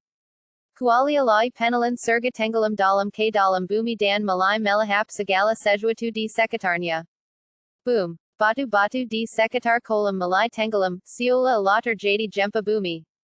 Bahkan pemimpin sekt mesin hitam tidak tahu apa yang sedang terjadi. Sebua ratakan mungkil di tanah, dan cincin penyimpanan pemimpin sekt mesin hitam tiba-tiba tenggelam. Saat cincin penyimpanan itu tenggelam, pemimpin sekt mesin hitam tiba-tiba mengambil tindakan. Kekuatan hisap yang kuat mungkil dan cincin penyimpanan itu kembali ke tangannya. Hanya butuh seperseribu detik saja. Dalam waktu sesingkat itu, akan sangat sulit bagi lu waksi untuk mendapatkan tianyan lu tanpa ada yang menyudaranya. Ambil kitab suci, surga, lu waksi tidak berniat mengambil tianyan lu dari cincin penyimpanan. Seluruh cincin penyimpanan itu tercetak dengan sigil jiwa pemimpin sekt mesin hitam. Jika dia mencoba membukakannya dengan gegabah, dia pasti akan ketahuan. Satu-satunya cara adalah membiarkan kitab suci dao surgawi memasuki cincin penyimpanan dengan sendirinya dan menyatu dengan ketaatan turunan surgawi. Kitab suci dao surgawi berubah menjadi seberkas cahaya kemasan, mengabaikan rintangan apapun. Dia dengan mudah masuk ke dalam cincin penyimpanan tanpa reaksi apapun dari pemimpin sekt mesin hitam. Kitab suci dao surgawi mendominasi dao surgawi, dan segala batasan tidak berguna di hadapannya. Setelah memasuki cincin penyimpanan, kitab suci surga dengan cepat menemukan kengkang kura-kura, yang mengeluarkan kabut hitam. Apakah ini tianyan lu? Kesadaran lu waksi tercetak pada kitab suci dao surgawi dan dia datang bersama kitab suci dao surgawi.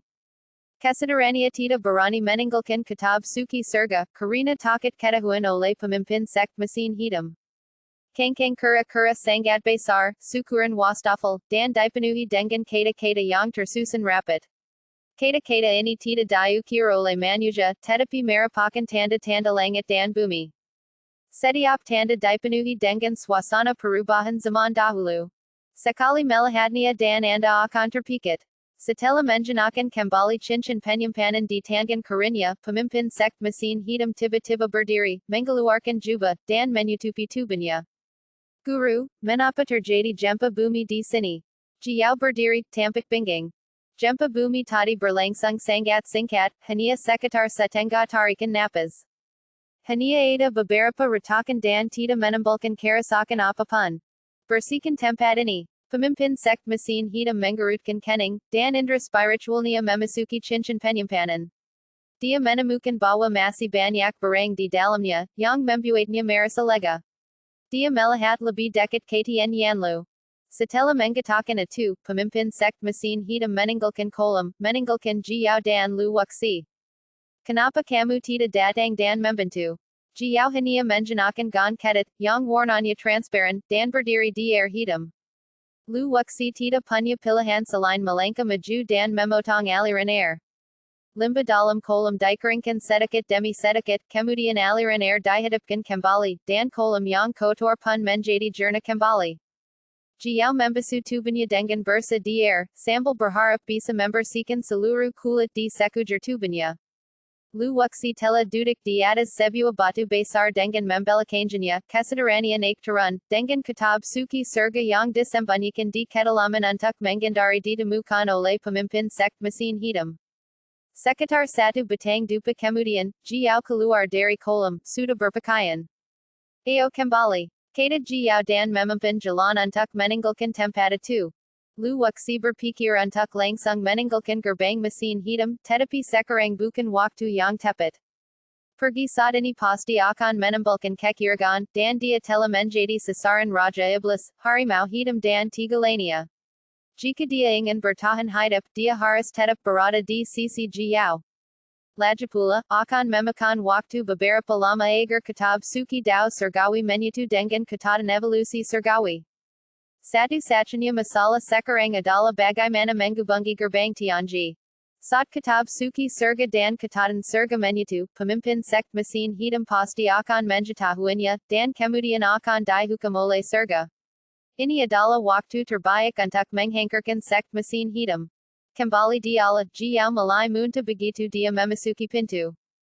Jangan biarkan siapa pun membocorkan apa yang terjadi hari ini. Jika kau berani membocorkan sepatah kata pun, aku akan membuatmu menjalani kehidupan yang lebih buruk daripada kemasan. Setelah Jiao selesai meludah, dia berbalik, wajahnya penuh dengan kekahaman dan nada peringatan. Hania tiga utusan hantu yang tahu bawa dia memandikan master sekt setiap bulan, dan tidak ada orang lain yang tahu. Apakah kamu baik-baik saja? Lu Wuxi mengurutkan kening dan bertanya pada Jiao. Pekerjaannya belum selesai, Jiao tidak boleh mati untuk saat ini. Aku tidak akan mati, kata Jiao, dan kembali ke kamar tidurnya. 2 hari berikutnya relatif damai karena Lu Wuxi dengan hati-hati mengendalikan penggabungan kitab suci Dao surgawi dan ketadan evolusi surgawi. Sejumlah besar tanda pada tianyan Lu teras muncul di buku alai tiandao. Pada halaman emas yang dibuka kitab suci surgawi sebelumnya, ada banyak tanda yang tidak dapat dipahami Lu Wuxi. Tanda-tanda ini tampak seperti kata-kata, tetapi sebenarnya bukan. Masing-masing tanda tampak seperti pola langit dan bumi. 2 hari berlalu dengan cepat, Jiao mengunci diri di dalam rumah, dan Lu Wuxi juga merasakan kedamaian dan ketenangan.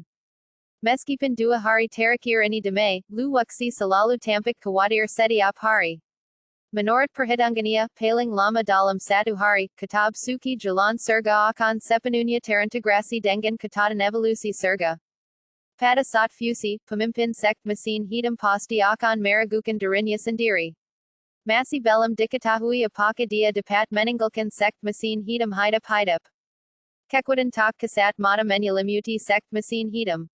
Banyak penjahat sekt mesin hitam mulai membusuk dan mengeluarkan bau busuk. Menyebar dengan cepat di pintu mesin hitam. Tiba-tiba semua orang menjadi panik, bahkan keempat pelindung dharma menjadi khawatir, tidak tahu apa yang sedang terjadi. Ayo kita pergi menemui master sekt. Meskipun keempat pelindung dharma biasanya bersekongkol satu sama lain, mereka sekarang menunjukkan bersatu pada saat kritis. Jiao meninggalkan kamar tidur, dan ini adalah waktu terbaik bagi Lu Wuxi untuk melarikan diri dari gerbang mesin hitam. Tetapi dia tahu pasti ada beberapa ahli yang bersembunyi dalam kegelapan, dan jika dia berani keluar dari ala, dia akan dibunuh di tempat. Saat berjalan tanpa sadar di taman, seorang gadis penwal bunga datang ke arahnya dan tiba-tiba menabrak Lu Wuxi. Pada saat tabrakan, sebuah ketadan kesal muncul di telapak tangan Lu Wuxi. Maaf, gadis pembawa bunga itu segera menyapa dan berbalik. Lu Wuxi berpura-pura tidak terjadi apa-apa dan perlahan kembali ke kediamannya. Dia memasuki rumah, segera menaktifkan formasi, dan mengeluarkan ketadan di telapak tangannya. Akan terjadi kekacauan di gerbang pesawat hitam dalam sehari, dan seseorang akan menjemputmu dan menyembunyikanmu. Itu hanya 2 kalimat yang ditulis dengan sangat ceroboh. Seberkas api iblis muncul dan ketadan itu terbakar. Keempat pelindung dharma berdiri di ala utama, tetapi pemimpin sekt tidak muncul, yang membuat mereka menyadari krisis yang kuat. Apakah terjadi sesuatu pada pemimpin sekt? Kami telah memanggilnya beberapa kali, tetapi dia belum muncul. Taihuang mandir-mandir di ala dengan ekspresi cemas di wajahnya. Raja Iblis, kau dekat dengan master sekt. Kau harus pergi dan melihat jika terjadi sesuatu pada master sekt. Taihuang meminta Raja Iblis untuk masuk dan melihat. Tidak seorang pun diizinkan untuk mendekati tempat master sekt sedang menyendiri. Biasanya, keempat pelindung dharma hanya dapat berkomunikasi dengan master sekt di ala utama. Iblis itu ragu-ragu. Dia tahu betul temperamen ketua sekt itu. Jika dia bertindak gegabah, dia pasti akan dihukum oleh ketua sekt. Raja Iblis, mengapa kau masih ragu? Bahkan jika kau dihukum, kami akan memohon padamu. Ular berbisa itu berbicara, memberitahu iblis untuk tidak ragu. Akhirnya iblis itu berkompromi dan berjalan semakin dalam ke ala itu. Jauh di dalam ala, sangat gelap dan cahaya redup membuat Raja Iblis merasa sedikit tidak nyaman. Melewati ala belakang, tampak sebuah rumah batu besar tempat pemimpin sekt mesin hitam biasa bermeditasi. Tuan, Raja Iblis berani masuk, mohon maafkan saya. Raja Iblis berlutut di luar rumah batu dan berkata dengan keras. Jika pemimpin sekt berada di rumah batu, dia pasti akan mendengar suaranya. Setelah berteriak cukup lama, tidak ada gerakan di rumah batu itu. Raja Iblis menggerutkan kening. Mungkinkah pemimpin sekt itu tidak ada di rumah batu itu? Iblis pun berdiri dan berjalan menuju gerbang batu, seakan akan dirasuki roh jahat. Satella Menakan Mechanisma Pintu Batu Besar a 2 Perlahan Teringkat Dan Struktur Internal Rumah Batu Mungkil di Depan Raja Iblis. Rumah Batu a 2 Sangat Besar. Meskipun bukan istana, rumah itu dilengkapi dengan fasilitas yang diperlukan. Sebenarnya ada 2 maya tergeletak di ambang pintu. Mereka seharusnya adalah pembantu yang mengurus kehidupan sehari-hari tuanya. Iblis memeriksa mayat-mayat itu dan mendapati bahwa mereka baru saja meninggal. Setelah meletakkan mayat itu, Raja Iblis berjalan menuju bagian dalam rumah batu. Bau busuk yang kuat tercium dari bagian dalam rumah batu. Ada 2 mayat telanjang lagi di tanah. Mereka adalah harta karun pribadi yang dipenjara di sini oleh pemimpin sekt mesin hitam. Iblis merasakan kegelisahan yang kuat di hatinya. Ia menekan rasa takutnya dan melewati pintu batu kedua. Di sinilah pemimpin sekt itu menyendiri. Sejujurnya, saya telah menggunakan mimi reading untuk membaca buku dan mengikuti berita terkini. Aplikasi ini memiliki berbagai suara bacaan dan tersedia di perangkat Android dan Apple. Jantungnya berdebar kencang. Iblis telah mengalami segalanya, tetapi saat ini dia benar-benar merasa takut. Dialah, Hehu dan Jiao sangat simas. Raja Iblis sudah lama berada di sana, mengapa belum ada kabar?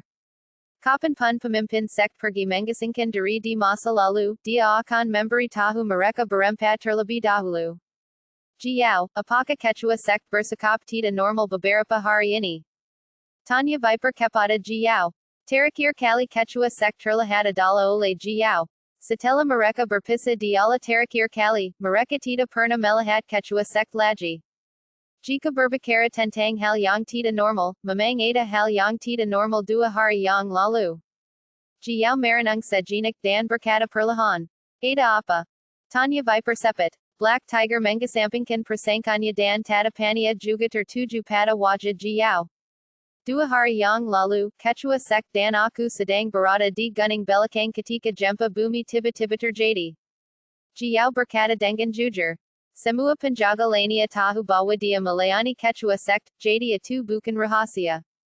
Ana, bagaimana mungkin gempa bumi terjadi di sekt mesin hitam kita?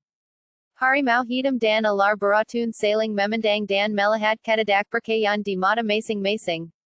Pemimpin sekt telah memilih tempat ini karena menurutnya itu adalah lokasi feng shui yang bagus. Bab 1857 dari Seni Melahap Surga yang Kehancuran Besar. Hari sudah senja, dan Raja Iblis belum keluar. Harimau hitam dan 2 lainnya tidak berani pergi dan tetap tinggal di Allah. Apakah kamu yakin ada gempa bumi? Viper menatap Jiao, ingin memastikan. Aku tidak tahu detailnya, tapi tanah retak dan mungkil sela. Jiao menceritakan apa yang terjadi hari itu, dan makan hitam serta ular racun sering menggerutkan kening. Sudah hampir 1 jam sejak Raja Iblis masuk dan langit menjadi gelap gulita, tetapi masih belum ada kabar yang diterima. Aku menduga pemimpin sekt itu telah disergap.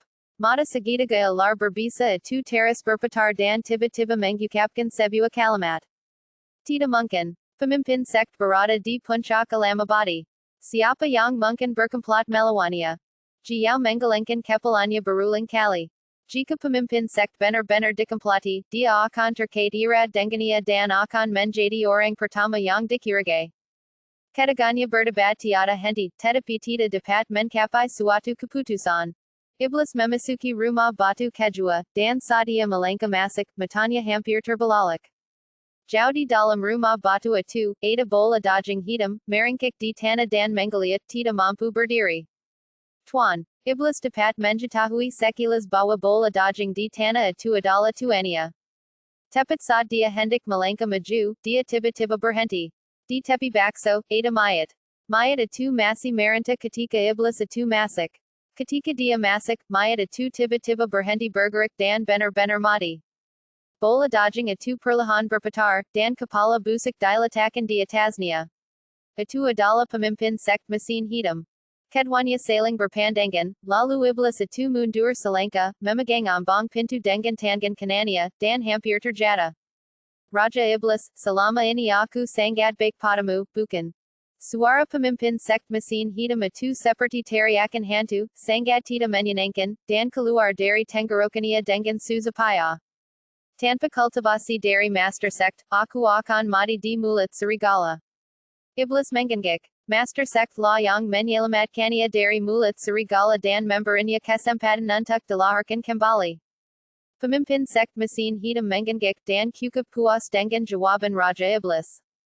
Apakah kau bersedia mengorbankan dirimu untuk memenuhi keinginanku? Pemimpin Sect itu melanjutkan, menjangankan Raja Iblis memenuhi keinginannya. Jantung Iblis berdebar kencang dan dia melangkah mundur berulang kali. Meskipun dia bersumpah untuk setia kepada pemimpin sekt sampai mati dan tidak mau mengorbankan nyawanya demi kesetiaannya, dia tidak mau melakukannya. Terutama setelah mencapai ketinggian ini, bagaimana mungkin saya rela mati? Kenapa kau tidak mau? Melihat tatapan ragu sang iblis, pemimpin sekt itu tiba-tiba berkata dengan nada sinis. Karena dia telah membudidayakan Raja Iblis, dia masih bisa menghengkarkannya. Kesedihan Raja Iblis kepada Master Sect tidak ada bandingannya, tapi Raja Iblis tidak dapat melanjutkan pikirannya. Dia berdiri dan melangkah mundur. Pada saat ini, dia memiliki ide untuk melarikan diri dari gerbang mesin hitam. Kau hanya tidak ingin mati, kan? Bagaimana mungkin pemimpin sekt itu tidak melihat pikiran-pikiran kesal iblis? Faktanya, dia masih takut mati. Tuan, aku akan mencari kehidupan baru untukmu. Setelah mengatakan ini, Raja Iblis berbalik dan melarikan diri. Dia tahu betul apa yang akan dilakukan Tuan selanjutnya. Selama bertahan-tahan, dia telah menemukan makhluk segar yang tak terhitung jumlahnya bagi Master Sect untuk memperpanjang hidupnya. Tidak ada gunanya, nyawa mereka terlalu lemah. Setelah pemimpin sekt mengatakan ini, sebuah lengan terentang dari bakso, sangat cepat dan langsung meraih bahu Raja Iblis. Raja Iblis hanya berada di puncak alam yuanjan, bagaimana mungkin dia sebanding dengan alam dewa abadi? Guru, tolong ampuni nyawaku. Sang Iblis beruang mati mation, berusaha melepaskan diri dari kendali sang guru. Aku telah membesarkanmu selama bertahan-tahan, sudah waktunya bagimu untuk membayar harganya. Pemimpin sekt mengabaikan permohonan belas kasihan Raja Iblis, menarik napas dalam-dalam, dan nyawa Raja Iblis dengan cepat menghilang, dan sebagian besar nyawanya dipindahkan ke pemimpin sekt. Tidak peduli berapa banyak orang biasa yang menyerap, mereka tidak sebaik puncak alam yuanjan. Bola daging yang tergeletak di tanah berdiri sedikit demi sedikit dan berubah menjadi manusia normal. Raja Iblis jatuh limas ke tanah, kehilangan napas sepenuhnya. Raja Iblis, maafkan aku. Melihat Raja Iblis yang sudah mati, jejak rasa sakit melintas di mata pemimpin sekt mesin hitam. Bagaimanapun, Raja Iblis dikultivasikan olehnya.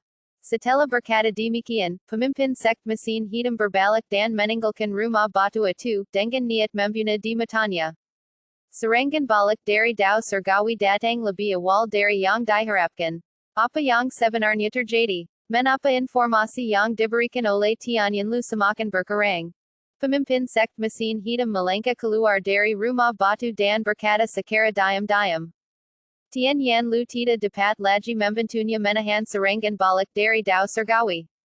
Hanya dalam 2 hari, ia berubah menjadi setengah manusia, setengah hantu.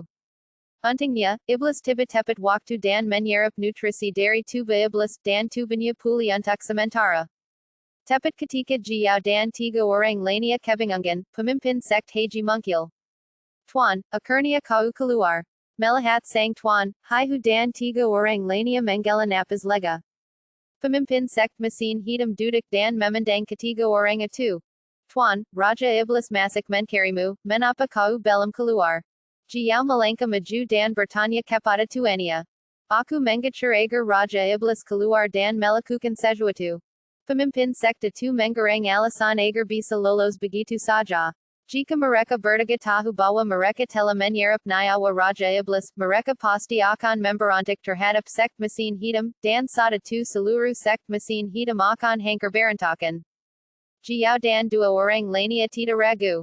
Raja Iblis adalah orang yang paling dipercaya oleh pemimpin sekt dan sering ditugaskan untuk menjalankan misi sendirian. Tuan, kami semua khawatir setengah mati tadi, mengira Anda mengalami kecelakaan. Viper berbicara tanpa menahan diri, dan begitu dia selesai berbicara, dia ditarik oleh Black Tiger. Tuan, Viper tidak bermaksud begitu. Black Tiger Buru Buru Munjalaskan. Pemimpin Sekt Mesin Hitam Mengabakan Viper Dan Harimau Hitam Dan Menatap Jiao. Didatap Seperti ini oleh Quechua Sekt, Janting Jiao Malai Berdebar Debar. Quechua Sekt Jurang Menatapnya Seperti ini. Pergi Dan Bawa Jian Zongcheng K Sini. Tampaknya Pemimpin Sekt Haji Suda Meragukan Identitas Lu Wuxi. Tien Yanlu Perlahan Lahan Kehalangan Kontak Dengania. Sada 2, Hania Jiao Dan Lu Wuxi Yang Hadir. Tuan, Apa Yang Terjadi. Jiao Bertanya Dengan Hati, Tetapi Sang Guru Tita Menjawabnya. Sudah lama aku tahu bahwa anak ini punya motif tersembunyi dan seharusnya sudah dibunuh sejak lama. Hehu mendengar makna di balik kata-kata Quechua Sekt, merong, dan bergegas menuju istana Jiao. Apapun yang terjadi, dia harus membunuh Lu Wuxi hari ini. Jiao menjikutinya dari belakang. Ketika dash melihat mereka semua sudah pergi, dia menyapa pemimpin Sekt dan segera menjikutinya. Dalam waktu kurang dari 10 tarikan napas, harimau hitam itu menyerbu ke dalam ala Jiao, yang langsung membuat banyak orang khawatir. Di mana nomor 179. Hehu meraih seorang gadis pembawa bunga, mengangkatnya dan bertanya dengan keras. Di halaman rumahku sendiri. Gadis pembawa bunga itu tergagap ketika berbicara, dan begitu takutnya dia kepada harimau hitam itu hingga dia menggempal di selanannya. Mereka langsung menuju ke halaman Lu Wuxi. Saat mereka tiba, rumah itu sudah kosong dan halamannya kosong. Jiao, apa yang harus kau jelaskan? Anak ini pasti mata-mata yang ditanam oleh Sekt Tianji. Hehu hampir menyerang Jiao. Meskipun pemimpin Sekt itu tidak mengatakan apa-apa, dapat dinilai dari orang yang dilepaskan dari pemimpin Sekt itu bahwa dia sangat marah saat ini dan telah menekan kemarahan badannya. Selama Lu Wuxi tertangkap, kebenaran akan terungkap. Siapa sangka Lu Wuxi menggelang tanpa alasan yang jelas. Venom Snake pergi dan beri tahu pemimpin Sekt dengan cepat untuk menutup seluruh Sekt dan tidak seorang pun diizinkan pergi.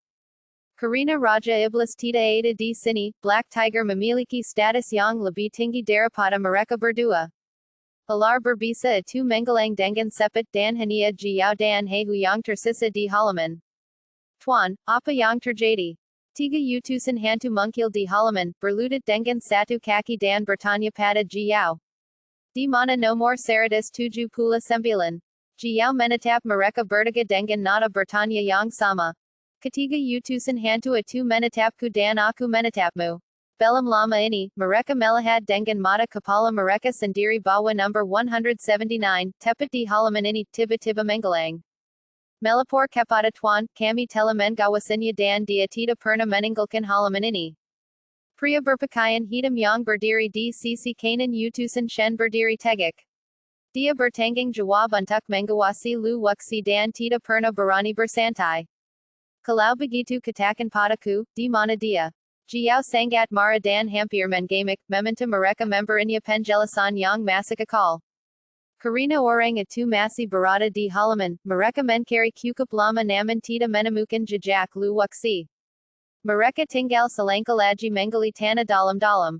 Mereka telah mencari di setiap jengkal ruang di rumah itu. Halaman ini dibangun oleh Jiao sendiri, jadi tentu saja dia tahu tidak ada lorong rahasia lain di sini. Lu Wuxi tidak meninggalkan halaman. Apakah dia menguap begitu saja? Jiao, kau mendapat masalah besar. Kau benar-benar membawa mata-mata. Hehu sudah lama ingin menyingkirkan Jiao dan akhirnya mendapat kesempatan. Tetap rapat Allah, dan cari sekesal apapun. Tanpa perintahnya, tidak seorang pun bisa meninggalkan Allah. Bahkan ketiga utusan itu harus meminta izin Jiao untuk pergi. Dilihat dari informasi penyelidikan, Lu Wuxi pasti bersembunyi di suatu tempat di Allah. Selain ketiga utusan itu, ada beberapa guru lain di Allah itu, yang mungkil dari kegelapan dan menggeledah rumah demi rumah. Anehnya, mereka mencari dalam waktu yang lama tetapi tidak menemukan petunjuk apapun. Informasi terakhir adalah Lu Wuxi tidak pernah keluar setelah kembali ke halaman. Saat pemimpin Sekt Mesin Hitam mendengarkan laporan Viper, niat membunuh yang dahsyat terpancar dari dirinya. Tiba-tiba, seluruh Sekt Mesin Hitam berada dalam keadaan panik dan banyak sekali pengikutnya yang sangat takut hingga mereka tidak berani keluar dan bersembunyi di rumah mereka. Atu bukan hania pencarian satu kali, seluruh istana hampir terbalik dan lu wuxi telah sepenuhnya. Semua gadis pembawa bunga dipanggil dan ditanyai satu persatu. Jawaban mereka sangat konsisten. Terakhir kali mereka melihat lu wuxi adalah saat dia memasuki halaman. Namun, dia tidak tahu bahwa ada fluktuasi spiritual samar yang berasal dari pohon besar di halaman. 9 transformasi alai memang luar biasa. Mereka begitu nyata sehingga tidak dapat dibedakan dari yang asli. Lu wuxi tidak pergi. Dia tetap berada di pohon besar di halaman, menyamarkan tubuhnya sebagai batang pohon dan menyatu dengan seluruh pohon. Dengan bantuan kekuatan mental untuk mengganggu kekuatan jiwa mereka, tidak peduli bagaimana mereka memeriksanya, Lu wuxi kini hanya sebatang-batang pohon. Lu wuxi sekarang khawatir bahwa pemimpin sekt mesin hitam yang datang sendiri. Dia berada di alam abadi dan pasti akan dapat menemukannya. Boom. Tepat saat pintu hitam itu tertutup, energi pedang yang menjutkan menebas dari udara, membela seluruh pegunungan menjadi dua, menyebabkan sejumlah besar rumah runtuh. Serangan musuh, serangan musuh. Sejumlah besar penjahat sekt mesin hitam berlari keluar rumah, melihat ke arah gunung yang redak dan mulai melarikan diri dengan panik. Hehu dan Jiao segera mundur dari Allah, dan ketiga utusan hantu segera mengikuti. Hanya ini yang bisa kubantu. Kaharap kau bisa membalas dendam dengan sukses. Tubuh utusan Shen bergetar. Itu suara Lu wuxi. Tanpa menilai ke belakang, dia terus bergegas keluar, mengikuti Jiao dari belakang. Bab 1858 dari Seni Menelan Surga Kehancuran Besar Tingkat Ketujuan Wu. Melihat semua orang mundur, Lu wuxi menggoyangkan tubuhnya dan menukik turun dari pohon. Redak. Sebuah retakan mungkil dari pintu samping, dan gadis pembawa bunga yang memberikan catatan kepada Lu wuxi pada siang hari pun mungkil. Tuan muda Lu, cepatlah ikut aku. Sudah pasti gadis penjual bunga ini ditanam di gerbang haji dekat gerbang Tianji, dan telah menjuntai di sini, menunggu kesempatan. Tanpa kehadiran Lu wuxi, gadis pembawa bunga ini akan tetap menjuntai. Seluruh istana telah dikepung. Meskipun Jiao telah pergi, masih ada ahli yang menjaga tempat itu. Terlebih lagi, pemimpin sekt mesin hitam sedang bergegas menuju ke sisi ini, situasinya sangat mendesak. Tubuhnya bergetar dan dia mengikuti gadis pembawa bunga keluar melalui pintu samping. Memasuki tempat di mana pertarungan dengan lelaki feminin itu terjadi hari itu, gadis pembawa bunga itu membuka sebuah batu besar, menampakkan sebuah gua yang tingginya lebih dari satu orang. Tuan Lu, maaf mengganggu Anda sebentar, tapi silakan masuk ke lorong rahasia dan bersembunyi. Kata boca penjual bunga itu cepat. Beberapa orang mengerikan datang ke arah ini. Lu wuxi melesat masuk ke lorong dan tersiam bau busuk samar-samar. Tidak jauh dari lorong itu terdapat tempat para gadis pembawa bunga biasa membuang kotoran. Lorong rahasia ini seharusnya digali diam-diam oleh gadis penjual bunga saat ia buang air besar setiap hari. Setelah berjalan sekitar 100 meter, ia memasuki sebuah ruangan kecil di mana ia hampir tidak bisa berdiri. Ada banyak makanan yang tersimpan di dalamnya. Lubang itu tersumbat dan gadis penjual bunga itu pun segera menghilang. Lu wuxi memasuki rumah batu yang telah digali sebelumnya dan segera mengeluarkan bendera formasi untuk memblokir semua yang ada di sekitarnya. Kesadaran alai alam abadi begitu kuat hingga dapat menembus tanah, sehingga mudah untuk menemukannya. Setelah segalanya beres, saya akhirnya bisa bernapas lega. Kali ini bersembunyi di pesawat hitam adalah pengalaman hidup dan mati. Rasanya seperti berjalan di ujung pisau setiap hari. Jika Anda tidak berhati-hati, Anda akan celaka. Aliran udara yang kuat mungkil di atas istana, dan pemimpin sekt mesin hitam mungkil. Rasa spiritual yang mengerikan, bagaikan merkuri, menyapu tanpa pandang bulu. Bangunan-bangunan yang tak terhitung jumlahnya di istana Jiao runtuh tidak mampu menahan momentum yang menghantarkan dari pemimpin sekt haji. Banyak gadis bunga yang tidak mampu menghindar tepat waktu dan langsung teranjak hingga mati oleh negeri peri. Lu wuxi jelas merasakan aura spiritual yang kuat menembus tanah. Untungnya, dia telah mengacur formasi terlebih dahulu. Dengan bantuan kekuatan mentalnya, aura spiritual pemimpin sekt mesin hitam tersapu keluar di sepanjang formasi. Sat Kesadaran spiritualnia mengalang, lu wuxia kernia mengela napas lega. Padang yang baru saja ditbas seharusnya membantu lu wuxi melarikan diri. Waktunya mendesik, lu wuxi harus mengintegrasikan tian yan lu segera mungkin. Tanpa penandasan tianyan lu, pemimpin sekt haji akan segera menderita serangan balik dari dao surgawi. Dia duduk bersila, berkomunikasi dengan kitab suci surga, mempersepit proses menelan pola langit dan bumi di tianyan lu. Bekas di tianyan lu makin berkurang, dan bekas bekasnya hampir tak terlihat. Terlebih lagi, tian yan lu sebenarnya larut, seperti kertas yang terbakar, perlahan menggelang. Siapa yang melakukan ini? Pemimpin sekt mesin hitam akhirnya menemukan masalahnya. Seseorang sedang memurnikan tianyan lu di cincin penyimpanannya. Tidak heran dia mendapat serangan balik yang kuat dari dao surgawi. Kumpulkan kitab suci dao surgawi. Sementara pemimpin sekt mesin hitam belum menemukan kitab suci dao surgawi, dia melepaskan cahaya kimasan sepanjang 1000 kaki dan membungkus tian yan lu. Saat dibungkus, pemimpin sekt mesin hitam akhirnya menemukannya, dan menggilarkan tangan hitam besarnya untuk mengambil kitab suci dao surgawi. Kitab suci dao surgawi dengan cepat keluar dari cincin penyimpanan, berubah menjadi cahaya kimasan, dan langsung menuju ke taman belakang jiao. Tetaplah di sini. Pemimpin sekt mesin hitam itu dalam keadaan gila.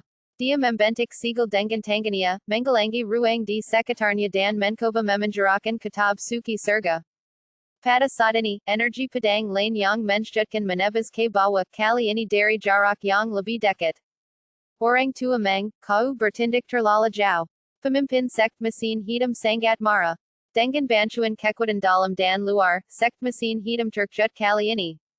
Energi pedang dengan mudah membuat retakan, dan kitab suci surgawi berhasil lolos berkelana di bawah tanah, dan kembali ke lautan jiwa lu wuxi dalam seperseribu detik. Saat ia memasuki lautan jiwa lu wuxi, kekuatan surga menyelimutannya, dan momentum lu wuxi meningkat dengan mantap.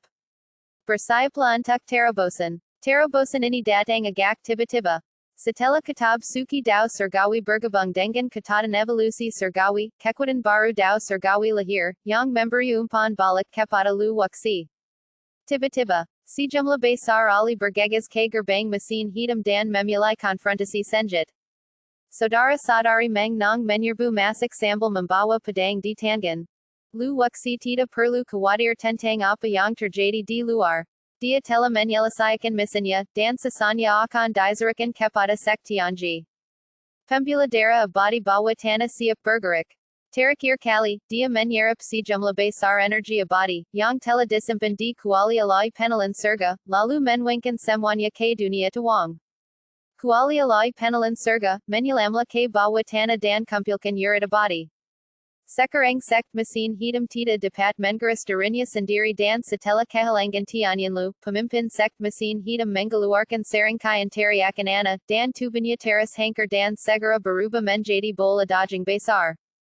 Reaksi keras dari dao surgawi semakin kuat. Selama bertahan-tahan, pemimpin sekt mesin hitam telah menggunakan tianyan lu untuk menyampilkan banyak hal dan membocorkan terlalu banyak rahasia surga.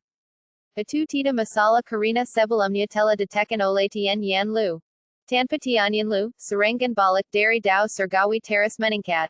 Kemalangan yang dikirim surga tidak dapat dilawan, namun kemalangan yang ditampakkan pada diri sendiri tidak dapat dimaafkan. Meskipun kuali alai penelan surga tidak dapat dikorbankan, ia dapat melepaskan lubang hitam mengerikan yang teras menerus meresap ke dalam tanah. Sebuah urat abadi yang panjang mungkil di depan lu wuxi, panjangnya sekitar 1000 kaki dan ditutupi lapisan tebal batu abadi. Berdasarkan perhitungan kuantitas, urat abadi ini dapat menambang 20 juta batu abadi. Tentu, nilai seluruh urat abadi pasti lebih tinggi dari 2000 batu abadi. Pembela darah abadi dapat dipelihara dan tumbuh dengan sendirinya. Batu-batu abadi yang ditambang digunakan satu persatu lebih sedikit. Kumpulkan untukku. Lu wuxi mengumpulkan urat abadi tanpa niat memurnikannya, dan membiarkannya tenggelam ke dalam dunia Taihuang. Dunia Taihuang saat ini masih terlalu langka dan membutuhkan sejumlah besar sumber daya untuk dikumpulkan. Semakin kuat dunia Taihuang, semakin kuat pula gaya yang diimpan balikannya. Crack crack. Seluruh gerbang mesin hitam tiba-tiba bergetar hebat. Energi pedang telah menghancurkan sebagian besar bangunan.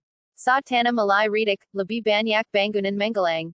Itu seperti gempa bumi. Bana abadi telah hilang dan tempat ini bukan lagi tanah harta karun feng shui. Haitian, menyerala. Kau telah diasar oleh surga. Orang tua meng berdiri dengan gagah di langit dengan ora dewa yang mengerikan, menutupi seluruh gerbang mesin hitam. Haitian adalah nama pemimpin sekt Haji. Dia bersembunyi di sekt Tianji, mencari Tianyanlu, dan menciptakan sekt Haji. Diasar oleh Dao Surgawi berarti tidak ada lagi ruang bagi Haitian di antara langit dan bumi. Pak tua meng, ceritakan padaku bagaimana kau mencari Tianyanlu. Yang tersisa dari Black Mountain adalah gumpalan daging besar yang menggembang di udara. Anggota tubuhnya sudah tidak terlihat lagi, dan yang tersisa hanyalah kepala botak, yang tampak sangat menakutkan. Para penjakit sekt mesin hitam di bawah begitu ketakutan hingga mereka merengkak di tanah, tidak berani bernapas. Penampilan pemimpin sekt mereka terlalu menakutkan. Pak tua meng melangkah maju dan berhenti sekitar 100 meter dari Haitian. Aku tidak mencari Tianyanlu, aku hanya pergi ke tempat yang seharusnya. Ada beberapa hal yang tidak dapat dijelaskan dengan jelas oleh lelaki tua meng. Bahkan jika dia tahu, dia tidak akan menjelaskannya. Jalan surga memiliki hukumnya sendiri. Kami telah bertempur selama bertahun-tahun, tetapi akhirnya kalah darimu. Haitian mendesa ke langit. Sekt Haji dan sekt Tianji telah bertempur selama ratusan tahun, tetapi tidak ada yang bisa melakukan apapun terhadap yang lain. Pak tua meng juga menghela napas. Beberapa bulan yang lalu, dia membawa Meng Nong dan Meng UK gunung pemakaman naga. Sekarang tampaknya dia melakukannya dengan sengaja, dengan tujuan untuk mengenal Lu Wuxi. Lu Wuxi mengabdikan dirinya pada kultivasi dengan sepenuh hati. Kekuatan umpan balik surga menjadi semakin kuat mengalir ke anggota tubuh dan tulang-tulangnya. Boom! 7 gerbang utama alam abadi sejati terbuka seketika, dan kitab suci surgawi melepaskan ribuan kaki cahaya kimasan, menyelimuti Lu Wuxi. Kitab Dao Surgawi, Halanji Dao Surgawiku. Lu Wuxi memerintahkan kitab Dao Surgawi untuk menggelangi Dao Surgawinya sendiri. Dengan cara ini, tidak perlu menutup langit dan bumi, dan tidak seorang pun akan dapat menghitung kehidupan masa lalu dan masa kininya. Akan lebih aman untuk bepergian di negeri dongeng mulai sekarang, tanpa perlu khawatir ketahuan oleh barang-barang antik lama. Sekalipun dia tidak mengungkap ilmu sihirnya di kehidupan sebelumnya dan mencapai alam kaisar abadi, dia akan memiliki cara yang tak terduga dan dapat menyampilkan banyak hal melalui beberapa hal yang halus. Setelah memperoleh Tianyanlu, itu setara dengan memutuskan jalan surgawi sendiri, melompat keluar dari 5 elemen, dan tidak lagi berada di jalan surgawi. Bana abadi memasuki dunia Taihuang, mengeluarkan suara yang memekakan telinga. Sebuah retakan mungkil di dunia Taihuang, memungkinkan bana abadi masuk ke dalamnya. Dengan berkat dari pembela darah abadi, dunia Taihuang tumbuh dengan cepat, menjadi lebih luas dan lebih tebal di angkasa. Kekuatan kehancuran melanda langit dan bumi. Bintang-bintang di langit dan bumi lahir di dunia Taihuang. Bintang-bintang yang tak terhitung jumlahnya tergantung di langit, seperti mata manusia. Setiap formasi mewakili suatu elemen, artinya dunia Taihuang sedang berkembang ke arah yang lebih sempurna. Ratusan ras berkembang dengan cepat. Ora clan penyihir, ora clan dewa, ora clan roh, ora clan hantu, ora clan monster, ora clan iblis. Semua jenis gas memenuhi dunia Taihuang, dan langit dan bumi menjadi lebih kara tidak sehingga sebelumnya. Bukan karena dunia Taihuang kara, tetapi gas-gas ini masih dalam tahap kehamilan. Perang di luar hendak peka, Jiao, makan hitam, dan alar racun semuanya jarum. Jiao, ini semua salamu. Hei Humara, jika saat ini tidak ada musuh yang kuat, dia pasti sudah bertarung dengan Jiao sampai mati. Nomor 179 telah menggelang, dan sudah pasti orang ini adalah orang yang mencari Tianyanlu.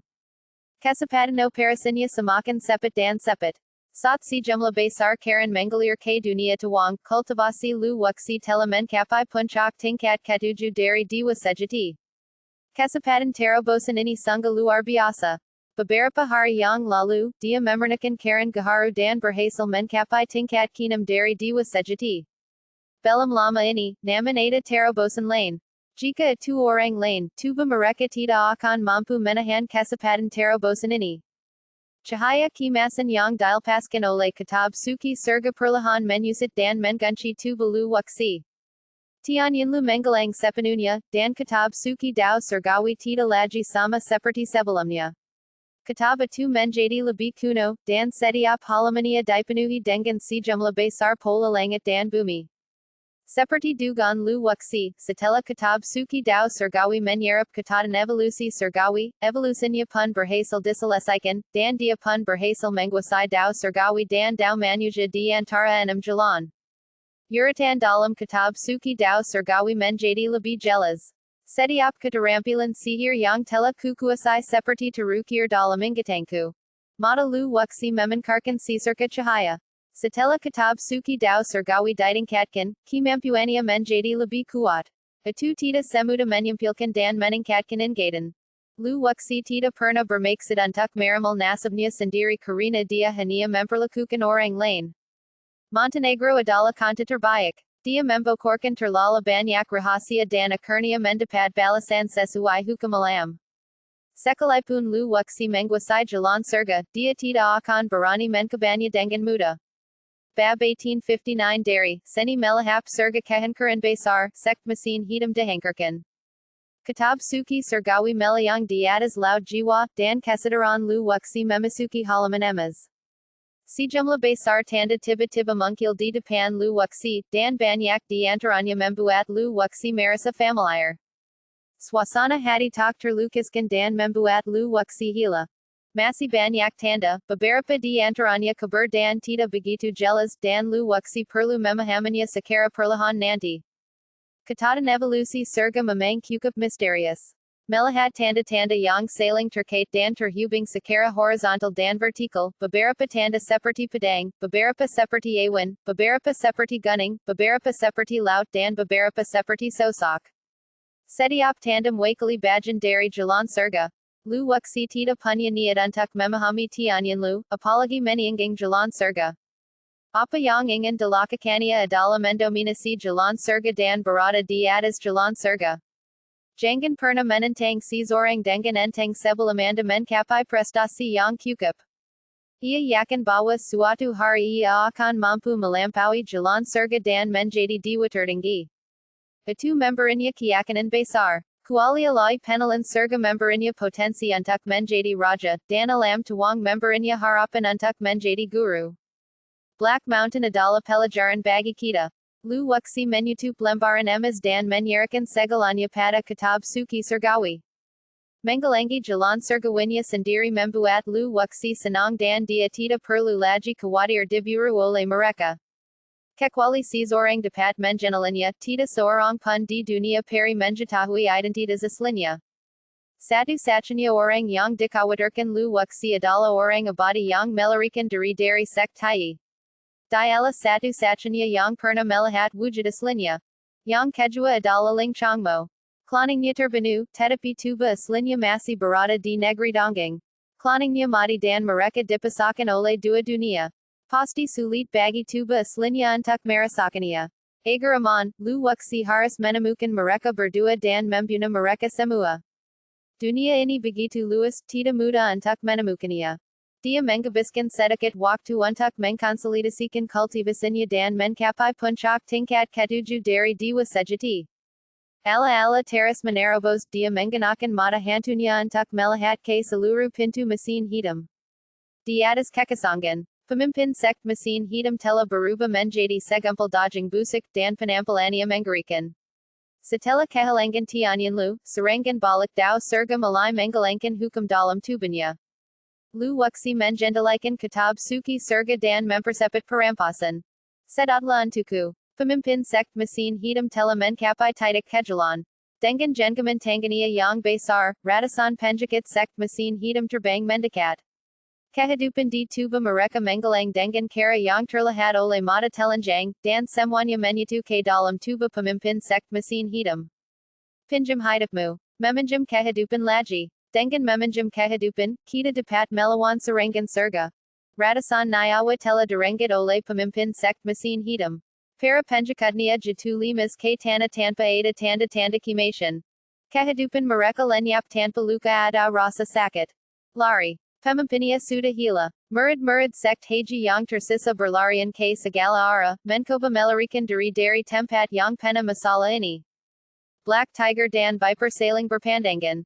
Mereka punya firasat buruk. Setelah Raja Iblis memasuki Allah, apakah dia diserap oleh Master Sekt? Bola daging gelap itu perlahan pulih dan berubah menjadi orang normal lagi, tetapi daging busuk di tubuhnya masih bertambah parah. Haishan, kenapa repot-repot? Mereka semua tidak bersalah. Pak Tua Menggelan napas tidak mampu menggantikan tindakan Haishan. Dalam hal kultivasi, Haishan jauh lebih tinggi daripada Pak Tua dan satu kakinya telah melangkah ke alam abadi emas. Setelah mendapatkan kembali wujud aslinya, mata Haishan melepaskan niat membunuh. Bunuh mereka semua. Dengan perintah itu, Black Tiger, Poison Snake, dan Jiao bergegas keluar. Kecuali pemimpin sekt, mereka bertiga saat ini adalah kekuatan tempur terkuat dari sekt mesin hitam. Ada juga banyak tetua Yuanjin biasa yang bergegas keluar sekaligus. Bunuh. Teriak Meng Nong, dan para master dari sekt Tianji juga bergegas keluar untuk membunuh. Jumlah master tidak kurang dari sekt haji. Pertempuran resmi dimulai, dan suara pertempuran yang mengguncang bumi menyebar hingga ribuan mil. Bumi mulai retak, gunung dan sungai mengalir mundur, dan beberapa puncak gunung langsung meledak, berubah menjadi debu di seluruh langit. Lu waksi kembali ke tanah. Tidak ada yang peduli tentang keberadaannya dan dunia bawah tanah mulai runtuh. Sebuah pedang panjang muncul di tangan Haishan dan menunjuk pada Pak Tua Meng. Pertarungan antara para dewa pasti akan mengemparkan dunia. Lu waksi berdiri di belakang batu besar dan memperhatikan segalanya dengan tenang. Utusan Shen telah mengikuti Jiao dan tiba-tiba menyerang dengan pedang.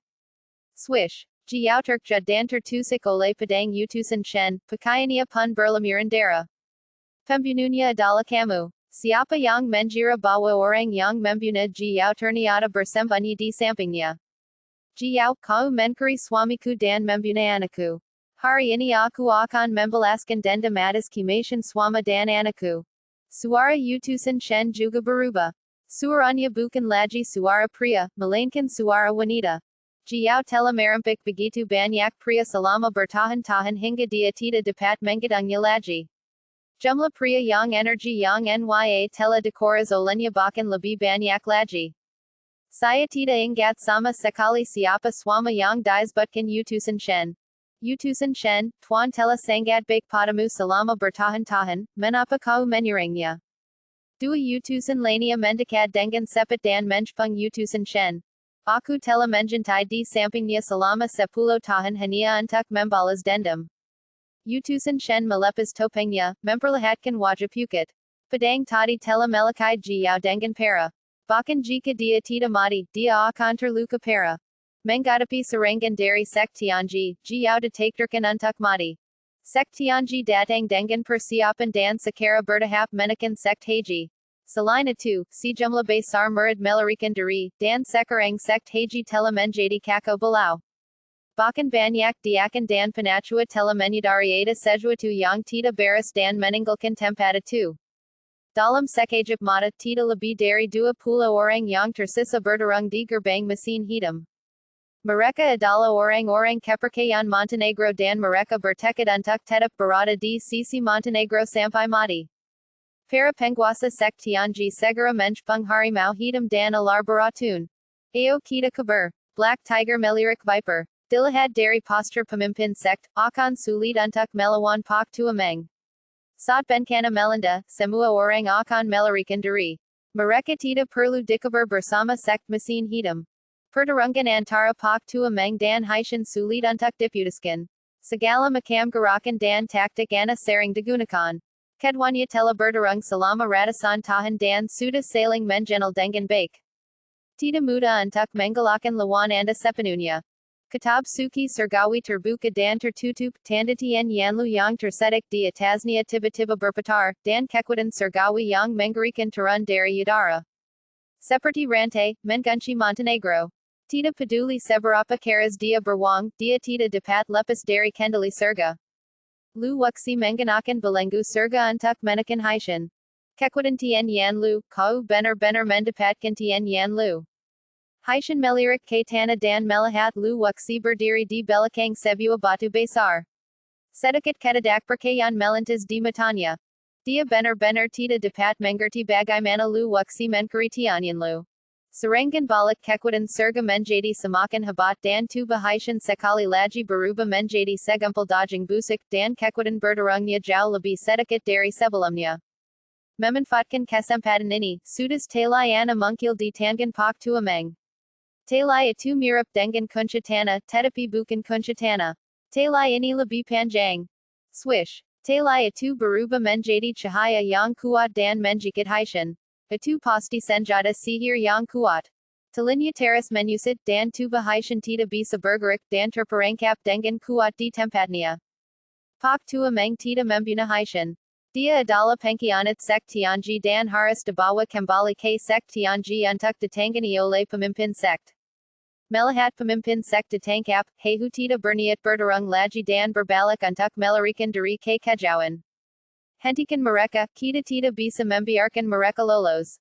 Seorang tetua puncak Yuanjin dari sek Tianji dengan cepat bergegas keluar dan menggantikan harimau hitam dan ular berbisa itu. Dari segi jumlah, sek Tianji telah menghancurkan sek Heiji. Dalam waktu kurang dari 10 tarikan napas, makan hitam dan ular racun terbunuh. Jiao terluka parah dan terduduk di tanah, jadi dia lolos dari bencana.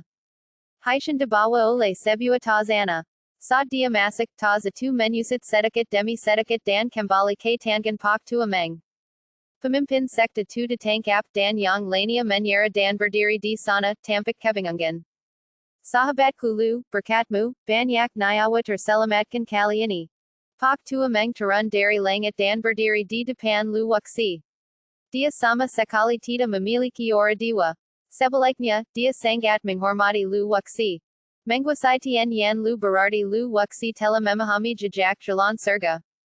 Ketika orang-orang seperti itu tumbuh dewasa, prestasi mereka akan tak terbatas. Beberapa orang telah pergi ke penjara Hejiman dan menyelamatkan kelompok siswa pertama dari Heiji Dojo. Mereka memasuki Hejiman, berpikir bahwa mereka akan menjadi murid Hejiman. Setelah sampai, mereka langsung dijeblaskan ke penjara bawah tanah. Tak peduli seberapa keras mereka berteriak minta tolong, orang-orang dari gerbang mesin hitam tetap aku tak aku. Baru pada saat itulah mereka menyadari bahwa mereka telah ditipu. Lu wuxi berjalan menuju tengah lapangan selangkah demi selangkah, tatapannya tertuju pada wajah Jiao. Dia tidak memiliki banyak niat membunuh terhadap Jiao. Jika Jiao tidak mungkil di kota Yin hari itu, dia mungkin telah mati di tangan harimau hitam. Jiao memang pantas mati. Aku jadi bertanya-tanya berapa banyak darah orang tak berdosa yang telah tertumpah di tangannya selama bertahun-tahun. Jika kau bersedia memperbaiki diri, aku berjanji akan mengampuni nyawamu. Lu wuxi menatap Jiao, seolah-olah dia sedang membalas budi.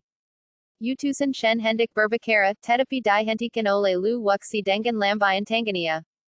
Bisakah kau biarkan aku melihat wajah aslimu?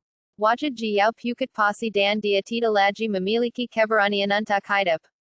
Dia tersenyum seda, tidak pernah menyangka bahwa orang yang akan memohon padanya pada akhirnya adalah Lu wuxi. Lu wuxi melepas topengnya, memperlihatkan wujud aslinya. Dia memang pria yang tampan. Kalau aku masih perawan, aku pasti akan menikahimu dan bersedia menjadi gadis yang baik. Jiaozi menatap Lu wuxi dengan saksama, jejak penyesalan melintas di matanya. Dia telah melakukan banyak hal jahat selama bertahun-tahun dan akhirnya mendapatkan balasannya.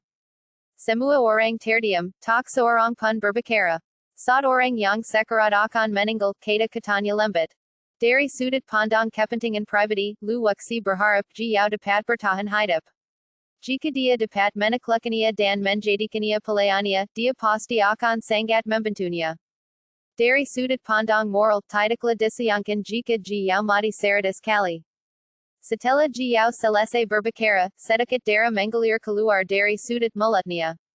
Dia memotong meridian janting nya dan perlahan jatu. Tuan. Dua utusan dengan sepet malanka maju dan menapang tuba jiao. Menyaksikan tuan mereka sekarat sedikit demi sedikit, kedua utusan itu mengunis pedang, gantung diri di tempat dan menjikuti jiao pergi. Beberapa tetua sekt mesin hitam yang tersisa bunuh diri satu demi satu, karena mereka tidak dapat lolos dari kematian. Perang besar akhirnya berakhir. Siapa yang mengira bahwa gerbang mesin hitam yang telah diwariskan selama ratusan tahun akan hancur di tangan negeri dongeng sejati yang kesal. Pak Tua Meng telah mengeluarkan perintah untuk menutup mulut mengenai masalah ini, dan tak seorang pun diizinkan untuk memberitahukannya kepada orang luar. Bab 1860 dari Seni Melahap Surga yang Kehancuran Besar, Alam Kuno Yuengkong. Sekt Tianji membersihkan medan perang dan tidak ada seorang pun bertanya tentang keberadaan Tianyanlu.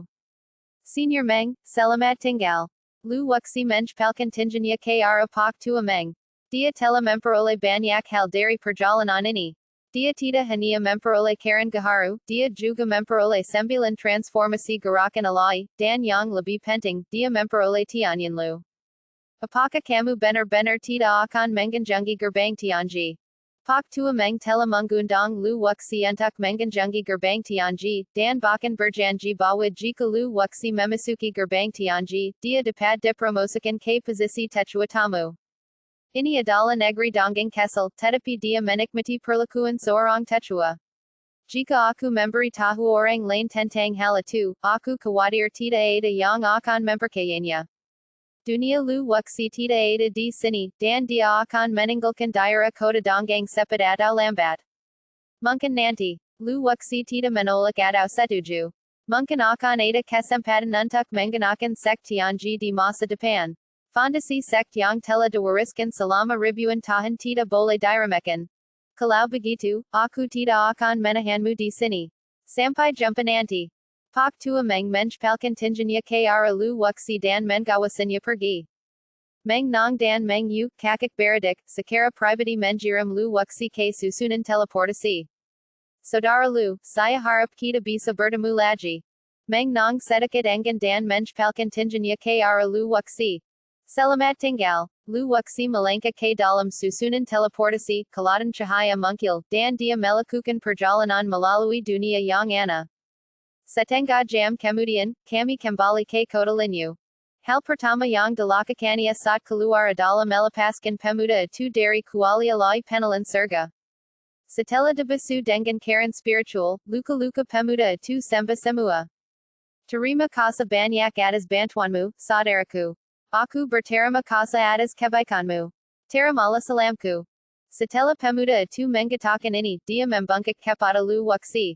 Pergi. Lu Wuxi melambaikan tangannya. Menyelamatkannya adalah murni kebetulan dan tidak ada hubungan di antara mereka. Setelah memasuki negeri dongeng, Lu Wuxi tampak menjadi semakin dingin dan tak berperasan. Mungkinkah itu karena kitab suci Dao Surgawi yang telah memutuskan Dao Surgawinya dan juga memutuskan 7 emosi dan 6 keinginannya. Hanya dalam beberapa bulan, ribuan biksu tewas di tangannya. Meskipun banyak orang di keluarga Wen tidak dibunuh olehnya secara pribadi, semua ini disebabkan oleh Lu Wuxi. Karena mata hukuman surgawi, banyak sekali biksu yang meninggal di pegunungan pemakaman naga. Runtunya sekt mesin hitam juga terkait erat dengan Lu Wuxi. Lu Wuxi bahkan menduga bahwa dia telah terlibat dalam pertempuran memperebutkan jalan surga. Saya tidak bisa lagi memengaruhi pertempuran ini. Jika Anda ingin bertahan hidup dalam pertempuran surga, Anda harus terus menjadi lebih kuat. Kekuatan misterius mulai melanda seluruh dunia peri, dan sulit bagi siapa pun untuk menjauhinya. Siapa pun yang mampu bertahan dalam pertempuran surga, niscaya akan menjadi orang kuat yang tiada tara. Nama saya Taihuang. Saya murid keluarga Qin di kota Linyu. Bolehkah saya tahu nama Anda? Taihuang memperkenalkan dirinya. Keluarga Qin jelas merupakan salah satu keluarga terbesar di kota Linyu. Siapa yang mengira bahwa setelah memasuki kota Yin, ia akan ditangkap oleh orang-orang Jiao. Lu Wuxi, jalan surgawinya sendiri telah diblokir, jadi tidak perlu khawatir tentang kebocoran informasi. Halo, saudara Lu. Chin Shuang Membunkik Hormat Kepata Lu Wuxi Laji. Selamat Tinggal. Lu Wuxi Tita Barankana Antuk Tinggal di Kota Linu dalam Waktu Lama. Dia akan menyewa binatang peri dan meninggalkan Kota Linu. Saudara Lu, jika Anda tidak terburu-buru untuk pergi, saya akan berusaha sebaik mungkin untuk menjadi tuan rumah yang baik dan mengucapkan terima kasih. Chin Shuang berharap agar Lu Wuxi tetap tinggal dan mengucapkan terima kasih kepadanya karena telah menyelamatkan hidupnya. Tidak perlu. Kata Lu Wuxi dan berbalik untuk pergi. Dia bersikap sangat aku dari awal hingga akhir. Melihat punggung Lu Wuxi, Chin Shuang menghela nafas. Setelah menemukan restoran yang dikunjunginya hari itu, Lu Wuxi hanya memesan beberapa lak. Hanya dalam waktu setengah bulan, ia telah mengalami begitu banyak hal sehingga ia tidak dapat menahan diri untuk tidak menjijal ketika memikirkannya lagi. Jika terjadi kesalahan sedikit saja, nyawaku akan melayang di pintu hitam itu. Untungnya, tidak ada bahaya dan saya berhasil mendapatkan tianyan Lu. Restoran itu masih tetap ramai seperti biasa, dengan segala macam berita tersebar di sini. Lu Wuxi mengangkat gelas anggur dan menatap pegunungan di kejauhan. Cahaya anggur melintas. Banyak orang melihat mungkilnya cahaya anggur secara tiba-tiba, dan banyak biksu terbang ke tempat tinggi untuk melihatnya lebih jelas. Apakah alam kuno Yuangkang yang telah menggelang selama 500 tahun akan mungkil lagi? Banyak kultivator berdiri di tempat tinggi, menatap cahaya anggur di kejauhan, dan berkata dengan keras. Alam kuno Yuangkang. Lu Wuxi berkata dalam hati, seolah-olah dia pernah mendengarnya di suatu tempat tetapi dia tidak dapat mengingatnya sejenak. Pasti ada sesuatu tentang asal-usul alam kuno Yuangkang dalam ingatannya. Dia memobilisasi kitab suci surga dan dengan cepat menemukan asal-usul alam kuno Yuangkang dari kedalaman ingatannya. Ini adalah benia yang sangat kuno. Statusnya tidak kalah dengan negeri dongeng. Kanan, saat benia ini hancur, negeri dongeng itu masih dalam tahap awal. Adapun menapa alam kuno Yuangkang runtuh tidak seorang pun tahu. Ada terlalu banyak dunia di dunia ini. Selain negeri dongeng, ada banyak alam yang tidak diketahui. Di kehidupan sebelumnya, Lu Wuxi menjadi kaisar abadi hanya dalam 100 tahun. Dia belum pernah ke banyak alam eksistensi, dan yang dia ketahui hanyalah melalui buku. Setiap dunia memiliki siklus hidupnya sendiri, begitu pula dengan dunia peri. Ketika kehidupan di alam semesta habis, dunia peri akan perlahan runtuh dan akhirnya menggelang. Hanya itu saja informasi yang diketahui Lu Wuxi. Mengenai apa yang ada di dalam alam kuno Yuangkang, dia tidak tahu. Alam kuno Yuangkang telah lama menggelang, dan hanya beberapa buku yang tersisa. Lu Wuxi sangat terkejut menapa para kultivator dari Kota Linu mengetahui hal ini. Alam rahasia Yuangkang mungkil sekali 500 tahun yang lalu dan bertahan selama sekitar 1 bulan. Banyak orang menemukan harta karun dari zaman kuno di sana. Setelah mereka keluar, mereka menjadi penguasa. Para biksu yang berdiri di atap berbisik satu sama lain, tidak menyembunyikan apapun dari orang-orang di sekitar mereka, dan mereka ingin memberitahu semua informasi yang mereka ketahui. Saya ingat bahwa 500 tahun yang lalu, seorang murid dari keluarga Chin di Kota Linu memasuki alam kuno Yuangkang dan memperoleh sermonana, yang mengarah pada terciptanya skala keluarga Chin saat ini. Orang-orang yang berkumpul di restoran pada dasarnya adalah para kultivator dari Kota Linu. Banyak dari mereka telah hidup selama ratusan tahun. Kebanyakan keluarga Chin terkait erat dengan alam kuno Yuangkang. Lu Wuxi awalnya berencana untuk kembali ke kota dongeng setelah makan malam, tetapi kemungkinan alam kuno Yuangkang membuatnya mengubah rencananya. Kultivasinya masih terlalu rendah, tetapi pada level ketujuh dewa sejati, itu masih jauh dari cukup untuk meninggalkan lingkup kota dongeng. Berita mungkilnya alam kuno Yuangkang bagaikan embusan angin, bertiup cepat ke segala arah. Ada banyak keluarga di kota Sefang, dan mereka telah mendirikan cabang di Kota Linu, yang segera menyampaikan berita tersebut kepada keluarga mereka sendiri. Keluarga Shen, keluarga Zhu dan lainnya telah menerima berita tersebut dan mengirimkan generasi guru muda mereka untuk datang. Hukum di alam kuno Yuangkang sangatlah kuat. Beberapa orang berspekulasi bahwa orang-orang yang tinggal di sana sebelumnya mungkin adalah raksasa super kuno yang tingginya ribuan kali lipat dari para raksasa. Sejumlah besar makhluk abadi spiritual dan makhluk abadi misterius datang dari segala arah dan berkumpul di kota Linyu. Cahaya anggu semakin kuat dan kuat. Alam kuno Yuengkang belum sepenuhnya terbuka, dan semua orang masih menunggu. Beberapa saat yang lalu, Yilinghan mengirim pesan kepada Lu Wuxi, mengatakan bahwa Heiji Dojo telah dihancurkan, dan telah terjadi konflik antara Qingyan Dojo dan Pavilion Donggang. Tidak ada masalah serius untuk saat ini, Qingyan Dojo telah kembali normal, dan semua instruktur yang pergi sebelumnya telah dikeluarkan.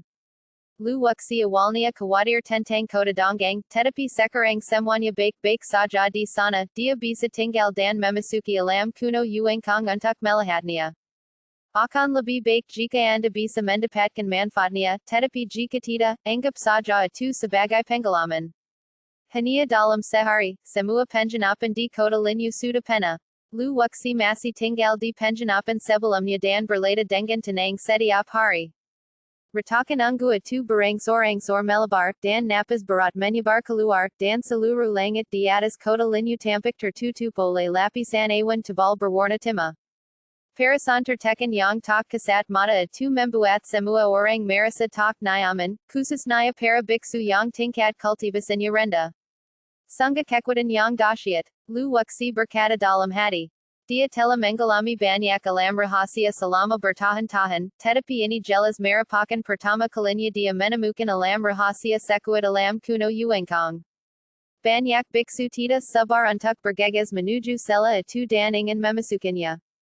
Suatu kekuatan dahsyat bangkit kembali dan menggempaskan para pendeta itu.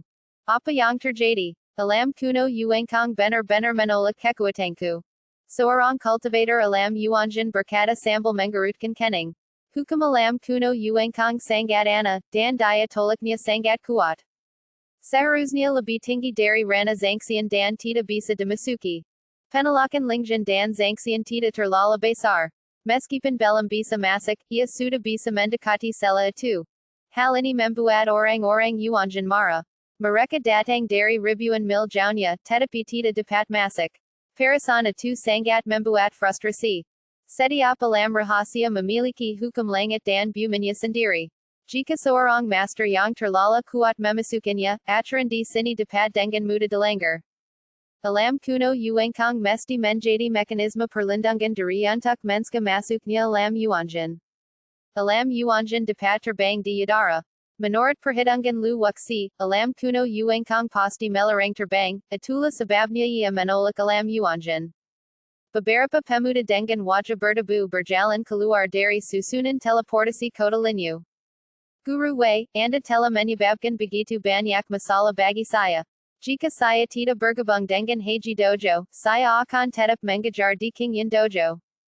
Zhang Hongren Mengalu. Meskipun ia telah meninggang Lu Wuxi, ia tidak dikeluarkan dari Qingyan Dojo. Setelah Wei Wenbin dikeluarkan, ia bergabung dengan Heiji Dojo dan diam-diam berhasil memikat para instruktur Qingyan Dojo. Hanya dalam waktu setengah bulan, sejumlah besar instruktur meninggalkan Qingyan Dojo atas desakannya. Sekarang, Heiji Dojo telah hancur dan kita tidak bisa kembali ke Qingyan Dojo. Mungkilnya alam kuno Yuengkang kali ini adalah kesempatan bagi kita. Selama kita mendapatkan beberapa harta, kita bisa menerobos ke alam Yuanjin. Pada saat itu, Qingyan Dojo akan meminta kita untuk kembali. Wei Wenbin berkata dengan dendam.